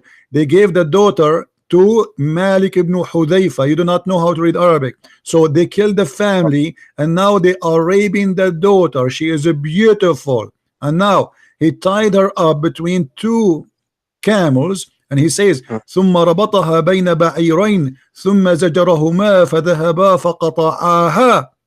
Do you see it? I see, yes, I see. Okay, so your prophet, he cut her to pieces. Can I answer? And this is the book of At-Tabaqat al-Kubra li Ibn Sa'd. Good, you said it. It's not the book of Quran. Oh, okay. What if we show you from the Quran? What you would do? Oh, if you show me that we can cut people to pieces. How many pieces we can cut them according to Islam? No one you can cut. How many pieces we can cut them? Just give me the answer. Never.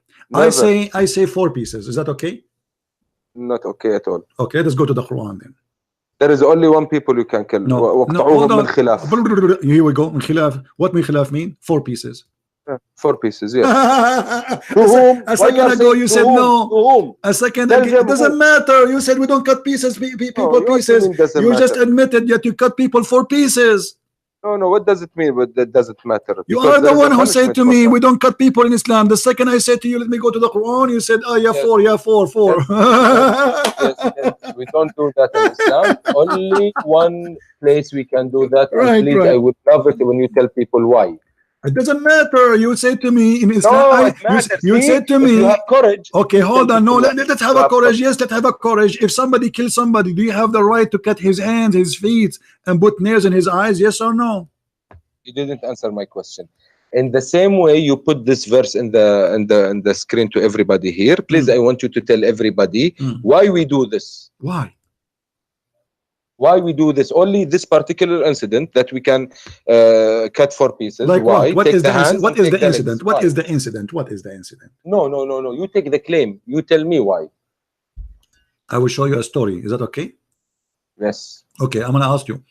If somebody killed one of my family, do I have the right to cut his hands and his feet and put nails in his eyes? You have the right to kill him. To kill him only? Yes. But not to torture him. No. Why? No, I'm talking about myself. If someone kill my family, I'm talking about Islam. I don't you know. as a Muslim, according to Islam. If As a somebody Muslim, killed, العين بالعين والسن بالسن. okay, so what is the eye for an eye? You killed the guy. Do you have the right to cut his hands and his feet and put nails in his eyes? Yes or no? Yes, there is one incident you can do that. What is the incident? You should tell me now from here. I want you to read it. No, because you know I'm going to show you everybody. something. This is why you are saying, okay, now there's an incident. What is the incident? Tell me. You tell me. You see, because you know I'm going to show you. This is why you are saying, oh, there's an incident. No, show me. But I you do want not you to know show what the me. incident. Please, okay, tell me what the incident. You said there is an incident. We can't do that. Tell me what is that incident. You said you tell me a story and then you did Don't it. make me Because hang maybe up on did you. the I'm story. losing my patience. I am asking you, what is the incident? You as a Muslim, you are allowed to do that. You cut the hands and the feet and put nails in the eyes. Oh, guys, he's gonna hang up. I'm asking you to give me the incident. You said yes, we can do that in an incident. What is the incident? Yes.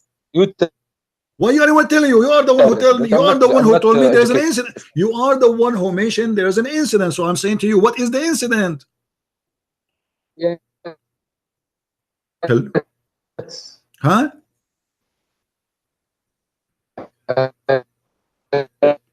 Abdul, your voice is gone. Abdul, if you are chatting with your 4 wives, you can do that in the same time. You cannot chat to your wife in the same time and 4 mother-in-law. Oh, okay. His voice is gone. I don't know what happened. Call me back, Abdul. There's an incident. You see, he's afraid. He knew I'm going to show him. So now he have to back it up. Okay, so what is the incident you're allowed as a Muslim to put nails in the eyes of a human being? I told him. I told you you're gonna hang up in my face. Because you lost your connection, you idiot. Come on. Did I lose my connection? Yes. Sorry. Now I'm asking you, what is the incident you are allowed to cut the hand of a human being and cut his feet and put nails in his eyes for killing a human being?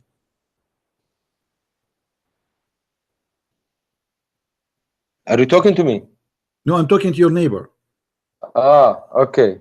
No, my friend, you didn't answer me. This is the question that you brought, and now I want you to tell everyone, why do we cut 4 pieces? Why? You tell me. Why you cut 4 pieces? Tell us. Go. I'm listening. No, you tell me. Go ahead. You are the Muslim. I'm not a Muslim. I don't know. I forget. It was a long time ago when I studied it. Can you please?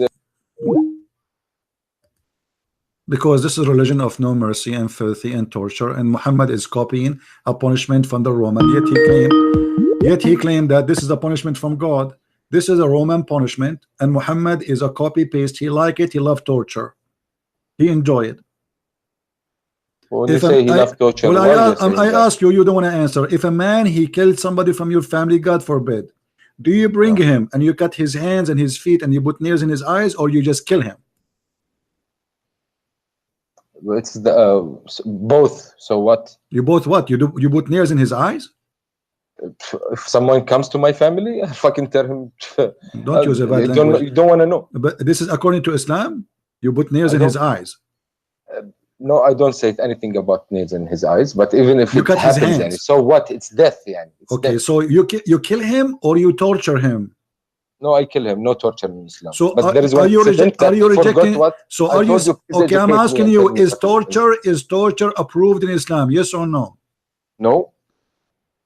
One incident that I forgot what it is. I told you, please educate me, and you are refusing to educate me. Show me. Show me. Silence me. Yes, show me. Silence me, because I can see the verse in front of you, but you are hiding the Arabic one. I want you to show me the Arabic one and educate me, please. Okay, read this story. Yalla. People, they killed a shepherd, and your prophet, he brought them, and he cut their hands and their feet, and he gagged their eyes. Why? You said ISIS are not Muslims. This is exactly what ISIS do. No. He cut their feet and their hands, and he gagged their eyes. Okay. Okay. Let me talk. Mm. Okay. Mm. In Islam, Yeah. the punishment for stealing is cut hand, right? Mm. And there is another type of stealing, قاطع الطريق. The people who Doesn't stop matter. people Doesn't in the matter. street. Somebody he killed. Somebody still killed. Okay. Why you are cutting all his Okay. hands, and why you are gagging his eyes? Those guys they did not steal. They steal and they killed. Okay. So now they killed the guy. And by the way, they did not steal. They took their own camels because they converted to Islam. And Muhammad, he told them, let your camel here. Let your camel with those people. And even if they stole, okay, let us say somebody he stole. All right. خلاص stole, we cut his hand. Okay, cut his hand. But why he is gagging their eyes? I don't know anything about gagging. And why he's cutting their feet? And why he is cutting their feet? There is the only way you cut your feet if you stole it in the road. If you stop someone and you stole everything from him. No, this is a lie. Cutting the hand is first time. Then you cut the other side of the feet if he stole second time. And then you cut the other hand if he stole the third time. And then you cut the other feet in the fourth time. Those people, they did it once. So why he killed, why he cut their hands, all of it, and their feet, and in the top of that he gagged their eyes and he did them die slowly under the sun. You need to ask a scholar about that, a judge, an Islamic judge. I don't know. Do you enjoy torture? I don't know at all. If you have a dead person in front of you, do you enjoy cutting his fingers? Of course not. Why the Quran then says you kill the kuffar and you cut their fingers? You kill the kuffar is a different thing because it was in the context of war. We had a war with them. Yeah, but why you want to cut their fingers? I don't know. You also have to ask an Islamic judge why. What is the reason? Okay. Maybe they did something. Nice to meet you. We just prove that ISIS are right. They are following the Prophet orders. They cut fingers of people to torture them. This is Quran. They cut necks. They cut hands. They put nails in the eyes. They cut fingers. This is Islamic. It's 100% Islamic. They rape women. They kidnap children. They ask for ransom.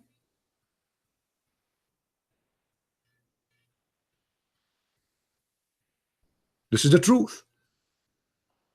ISIS, not only they are Islamic, they are the only true Islamic people exist in this earth.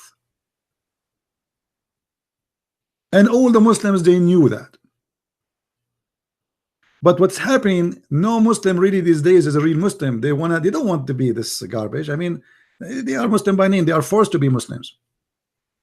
This is why you see some stupid who claim to be Christians, like a guy, his name is James White. He says, if ISIS are Muslims, why they are killing Muslims? Why? Because Muhammad said so. Muhammad, he said, if they don't pray as we pray, if they don't slaughter as we slaughter, if they don't live as we order them to live, we kill them.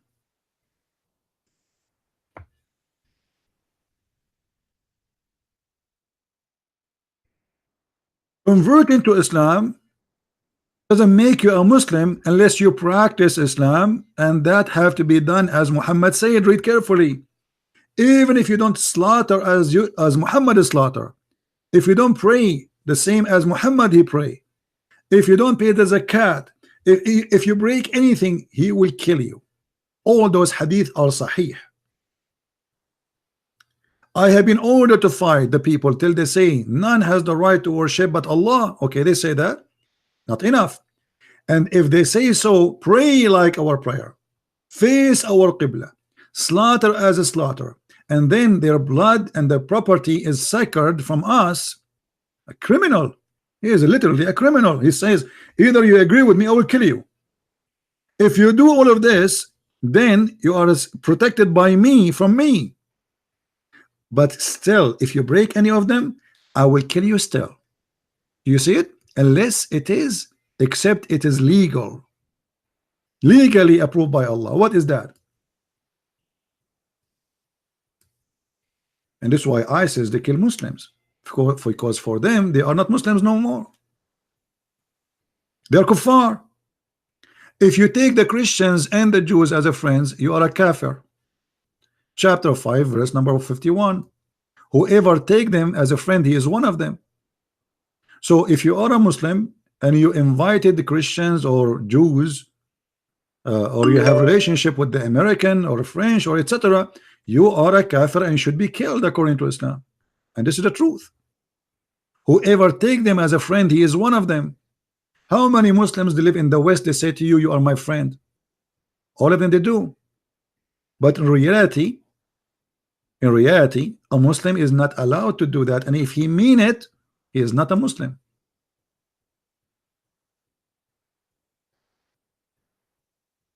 Do you see it?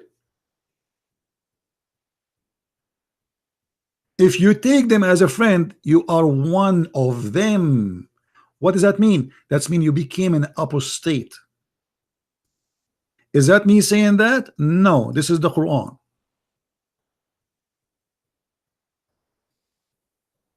If you go to Emirat, they say we are friend to the Christians. You go to Saudi Arabia, we are friend to the American.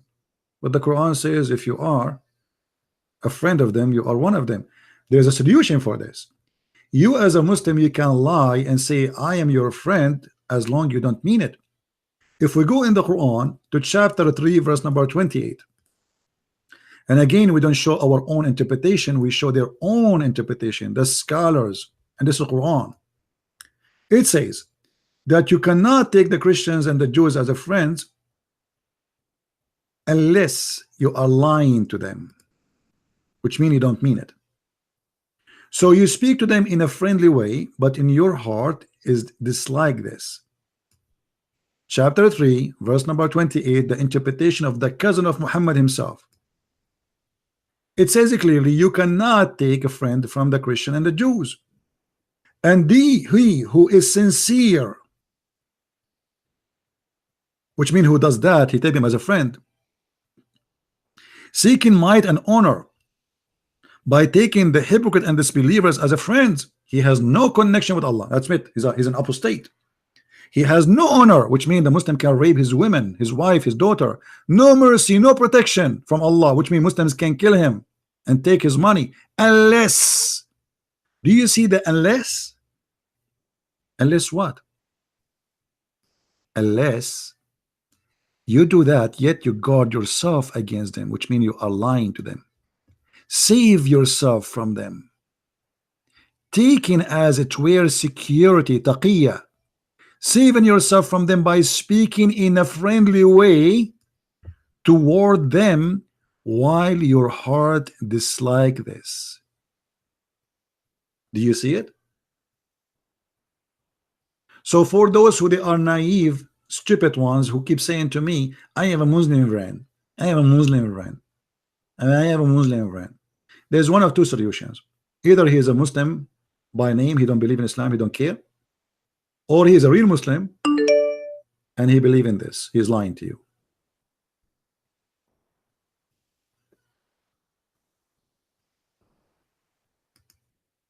For me, like now I heard this Ali, he's saying he would like to be my friend. I cannot, you cannot fool me. I know you will not take me as a friend. It's against your religion. To take me as a friend for real, that will make you not a Muslim no more.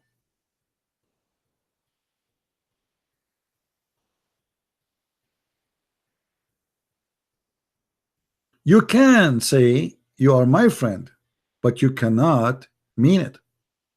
Speaking to them in a friendly way. I mean, do you see the devil talking here?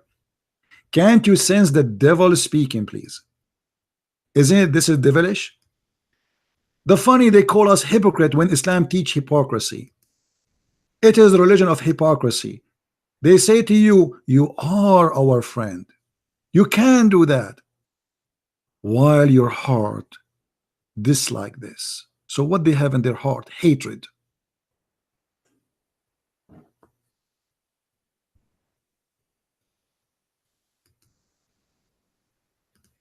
Have you ever heard of a filthy religion more than this?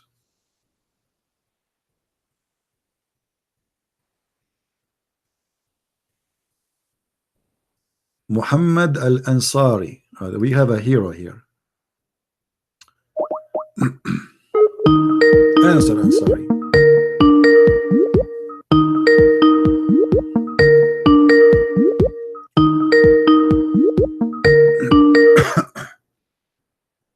Yes, Abdul.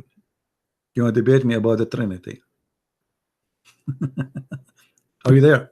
What a Christian Prince. I'm fine, brother. How are you? Fine, and you? So what do you think about what we are saying? Always lying and lying. Huh? Like always. What do you mean lie? I'm reading in front of me. This is Tafsir ibn Abbas.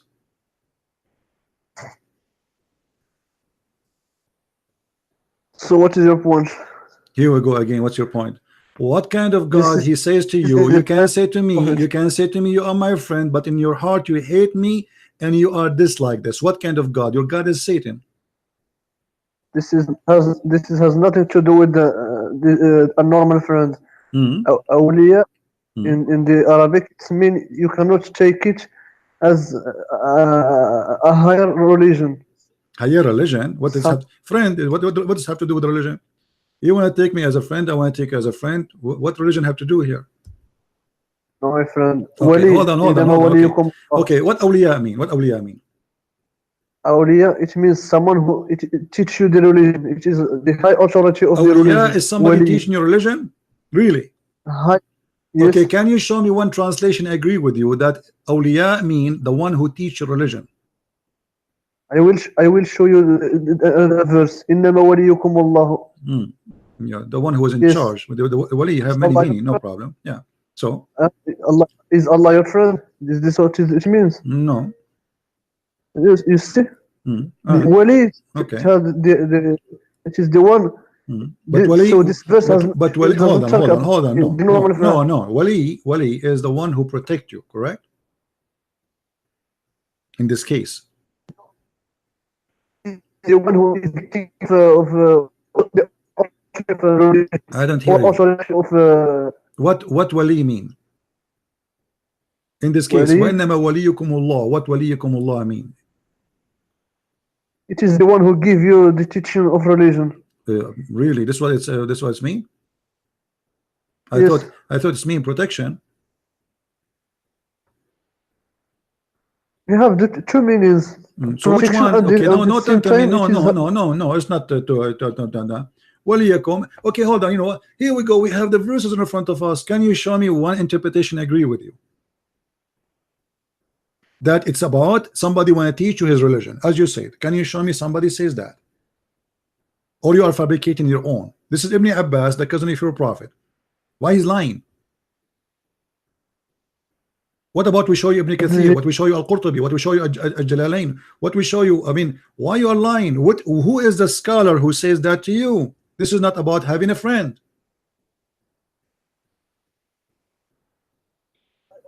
What did he say? Did he say first? I'm asking you, what is why the scholars agree with me, but you don't agree with you? No, none of them agree with you. No, agree with me. Here we go. It says take them not as a friends. This is Ibn Abbas, the cousin of your prophet. Do you see the word of friends? It doesn't say here anything about teaching them religion. Nowhere it says that. You are fabricating a lie. It says, and the one who, listen, it says that the one who became mighty and honorable, in reference to the believer who are sincere, who does seek might and honor by taking the hypocrite and the disbelievers as friends, not as teacher in religion. He who do that, he has no connection with Allah, has no honor, mercy, or protection from Allah, unless you guard yourself from them, speaking to them in a friendly way, but in your heart you hate them to death. So why you are lying? You are saying those about people who want to teach your religion. Why you are a liar? Why? It is why he say without the Muslims? So you can take him as a friend if there are Show me. Can you tell me why here did not mention anything about somebody want to teach your religion? It's speaking only about somebody want to take you as a friend.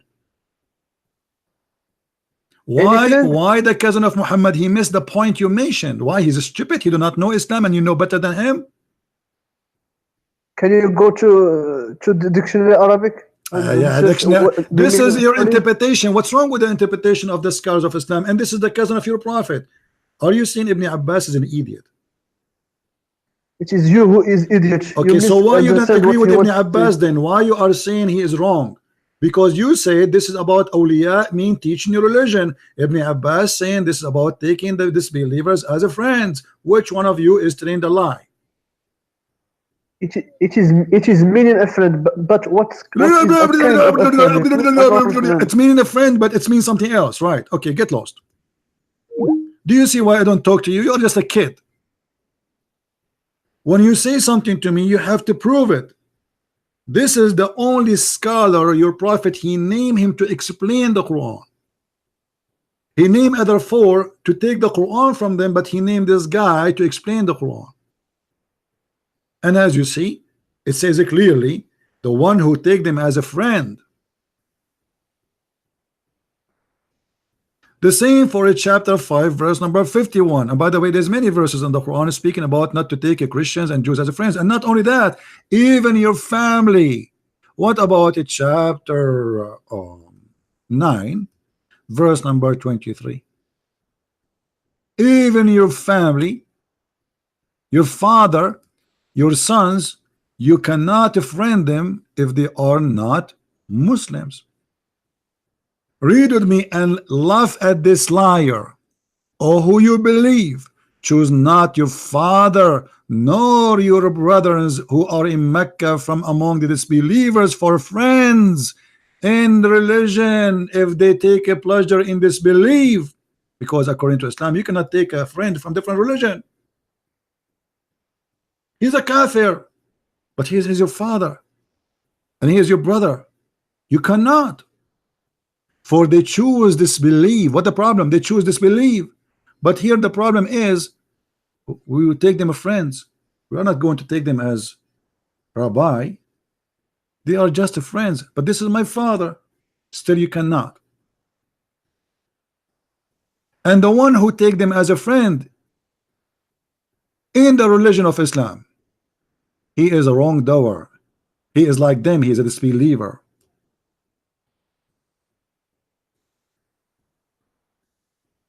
We go to Al-Jalalain. The following verse was revealed regarding those who refrained. Do you see it? Just refriending them. Just because you're a friend, your family, you are not a Muslim no more. But those are your father and your brother and your sisters. You cannot.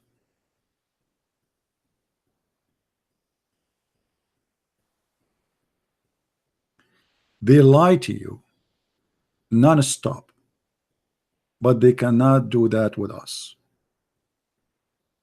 Here we do not debate Muslims. We do barbecue. This guy is saying to me I'm lying. Let us call this guy. I think this guy, he like attention. Yes, Abdul, why I'm lying? Yes, you're misinterpreting the verse that you're hold reading. on. Which I am the one who misinterpreted. It's in front of you. That's not my interpretation. I'm reading. Yes, first of all, it's saying do not befriend the Muslims in Mecca. First of all, it's talking about Mecca at the time. So what? Because they were enemies. First of all, the verse never mentioned the word Mecca. The interpretation here, this is about what happened at that time, because at that time they were Mecca, but the verse never mentioned the word Mecca, correct? The verse, I don't know if it did. Don't be a turkey now. Does the verse says that this is only for the case of those who are in Mecca? I don't know. Maybe no, it doesn't say that. Secondly, if the story is telling you about who they were talking at that time, that will not change the fact that Allah is saying, "Oh, who you believe, take not your fathers and your brothers as friends." He didn't say from now until the coming March. He didn't say temporarily. He didn't say. He said it clearly, because they are kuffar. Correct? Yes, that's yes. Okay, so as long they are kuffar, we cannot take them as a friends. Do you agree? Yes. Okay, so if they stay kuffar until now, still we cannot take them as a friend. Do you agree? Yes. So why you are saying to me I'm lying, you idiot? I know, because you didn't show the verse. Turkey.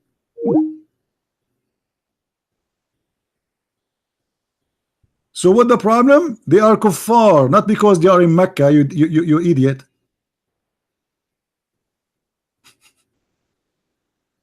Don't take them as a friend. Your father and your brother.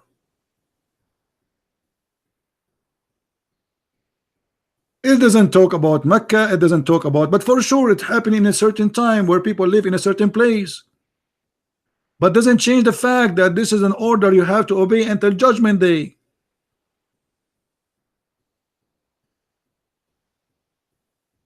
Turkey, big mouth, they say nothing. Look what Agha Abbas he said, just to show you how Agha Abbas is a silly. Agha Abbas, he have a degree in being silly. Let me tell you why. He said this is mean protection. This is mean don't take them in protection. Well, this is even more than a friend, because not every friend he protect you. That's mean those people are very good people. Correct, guys? Why somebody want to protect you unless he is more than a friend?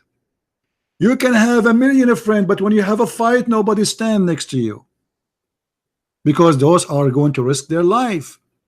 That's mean the kuffar are good people and you Muslims are not. So as usual, Abbas, he put eyeliner but in the wrong place. Instead of putting it in his eyes like he's a prophet, he put it in his bum. You just got your prophet busted. That's mean those kuffar are better than you. They are not an enemy, they are protecting you. By saying Allah, he said don't take them as a protectors. Take a selfie where you put the eyeliner now. A followers of a prophet who do put eyeliner 3 times a day when it be pretty. Yeah. Anyway, guys, I think we have enough for today. Did we have a good time? Until now, we did not find one Muslim tell us why and what is the where is the knowledge of the prophet come about farting. You forgot, you know, we mentioned talking about farting, and the prophet who have a lot of knowledge, man. He spent the whole, I mean, you can make like 20 books of hadith about farting. The prophet said farting, farting, farting. He is a very knowledgeable in farting. I believe somehow Muhammad, he graduated from a farting school or a farting university or a farting angel was teaching him, because he has endless knowledge in farting. And this is why when Muslims they call us, we don't hear words, they do gas.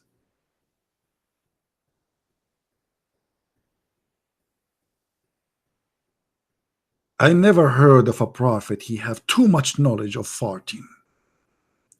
Hadith after hadith, story after story. Unbelievable how he knew this knowledge about farting. Fart upon you, fart around you, fart underneath of you. Allah, he gave the prophet endless knowledge in this case of farting. Actually, there's a guy, he made a master degree in Saudi Arabia. It's called the sounds of farting according to Islam. He analyzed the fart according to the prophet teaching. There's many kind of farting, and the prophet he covered them all, alhamdulillah. Not a single kind of fart the prophet did not mention. He is very, very knowledgeable. Brothers and sisters, If you have any question about farting, we are going to invite Prophet Muhammad next week. He will be our guest and he will take all your farting questions. And we will offer every citizen the right to ask the scholar and the prophet of farting. Hey, Muhammad, everybody see who is the chicken, you idiot. You know, and we show in the screen the proof and the reference, and you say to me, doesn't say that, doesn't say that. Hey, go, get lost. Speak yourself. For us, everybody see that when Christian Prince he says something, he prove it from your books, not his books, not from a Christian books, and your translation. Brother, let us say the prayer for Allah so shaitan he start farting. Actually, I am going to buy a special camera who can record the farting of shaitan, and I will play Allahu Akbar, Allah, and shaitan start farting. I will record it. I will do a live broadcast next time I go online. Brothers and sisters, Prophet Muhammad is the one who discovered the reason for a global warming. It is the prayer for Allah and the ass of shaitan. A Muslim they pray, shaitan he fought. A Muslim he fought, Muslims they pray. Endless, eternal, internal connection. Always you have to connect things, and that explains why global farting is increasing. The Muslim they say to us they are more than a billion human being. So if every billion, if the Muslim billion human being they pray, I don't think even they are 300 million of them they pray. But let us say a billion human of them they pray.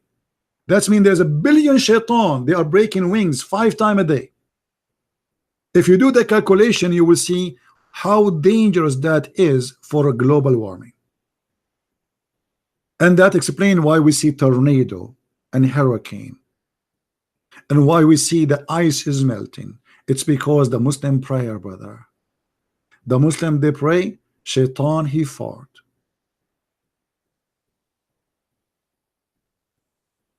It is amazing and so beautiful knowledge. If the Prophet Muhammad was exist today, he will get the Nobel Prize of farting knowledge. You see, they have like a physics, they have a chemistry, they have mathematics. Muhammad, he will have the privilege of having the Nobel Prize of farting, and nobody can beat him in that.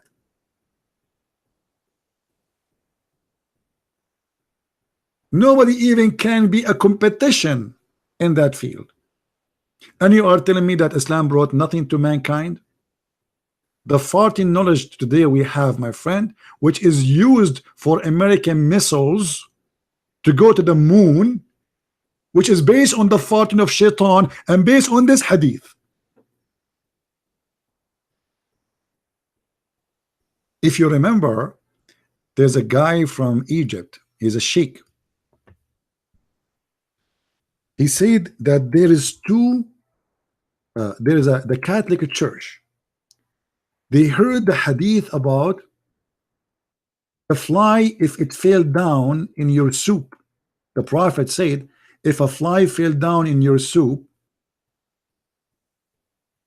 then dip it, and drink it.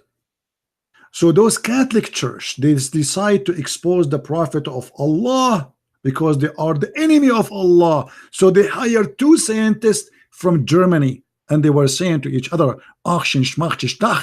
which means let us expose the Prophet. And then the surprise happened. After those 2 scientists start studying this, they discover an amazing, astonishing discovery that in that hadith there is a cure for AIDS. And then they told the Catholic Church, don't tell anyone. They told them that the Catholic Church, they told them, please, scientists, don't tell anyone, because if you say the truth, people will convert to Islam. Please don't tell. Those Catholic, they hired those 2 scientists to prove Muhammad to be wrong. And look what happened, brother. Look what happened. They discovered that this is a very scientific. And the video is on YouTube. You can search it. And not only that, the guy, he said in the video, and the German and those people, they sold their secret to a German company. It's called Bayer. And now they are selling each bill for AIDS for $500. And this is a cure made from the hadith of the Prophet. Brothers and sisters, the Prophet have a lot of secrets. He knew about the all what happened. Muhammad, the fly fell down in his soup, and he's a savage man. And people, they were wondering what kind of a man he is. The fly is swimming in your soup. Muhammad, look around. Said, okay, if a fly, brother, fell in your soup, dip it, and throw it away. Huh? Dip it. Because there is a disease in the right wing and an illness in the left wing. What? Must be true. Must be true. I want to say thank you for being here, and I want to thank all the Muslims who called us, and I encourage them to grow flies and dip it in their soup, because as you see, it's very healthy. Stop being hypocrite and buying antibiotic to fight your illness. Drink camel urine, follow the steps of the Prophet, force the fly to fall down in your soup, and please fart at the end of the prayer, not in the beginning. The wisdom of Allah and His Prophet cannot be hidden. Nobody can hide the truth. He knew it, and you know it, and all of us, we knew it, that the Prophet must be a true message who will educate it about the fly and farting and pissing. As an example, the Prophet, he said, if you piss, shake your penis 3 times. How he knew that 3 times is the limit. I know many stories of men, after they piss, they shake it 4 times, and do you know what happened? It broke. It came out. And now they are suffering the consequence of shaking their penis 4 times. 3 times. Don't do it 4. The Prophet, he knew what he's talking about. It is God talking. You like it, you don't like it, the truth hurt. The Prophet is amazing. Do you think I'm joking about Muhammad says shake it 3 times? Yes. Let me see if I can find the hadith. Don't what are you let us see if we can find the hadith. Let's find it in English.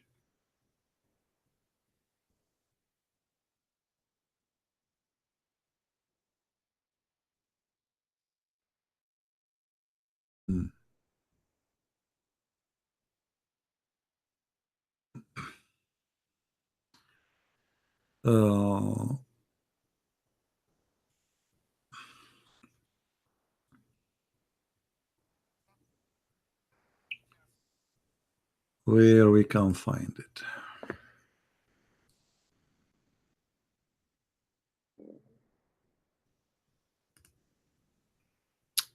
All right. Let us see.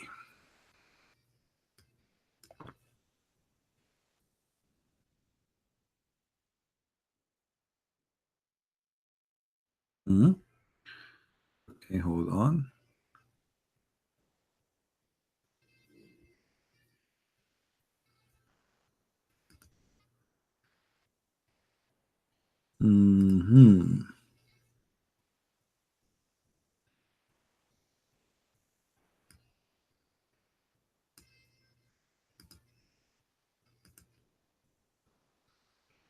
And try again. I have to find it. Here we go. Do you see it? Otherwise, they will say he's making things up. You know them. Allah Messenger SAWAFMAGOOOA aha said, when one of you passes urine, doesn't say that passes urine, it says you do piss, he should empty his penis 3 times. It doesn't say that. What empty his penis 3 times? I mean, have you ever heard of something like this? What do you mean in the translation, empty his penis 3 times? Hello? It says shake it 3 times. Guys, I have something to empty. I will be back in a few seconds, please. I mean, what? You have to empty his penis 3 times?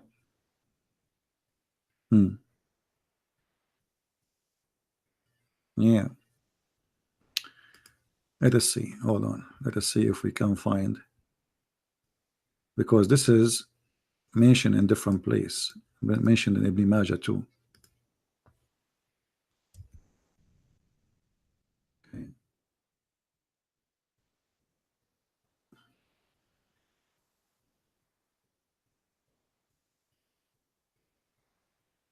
Here, this is another. You see, the Prophet, he have a PhD in things.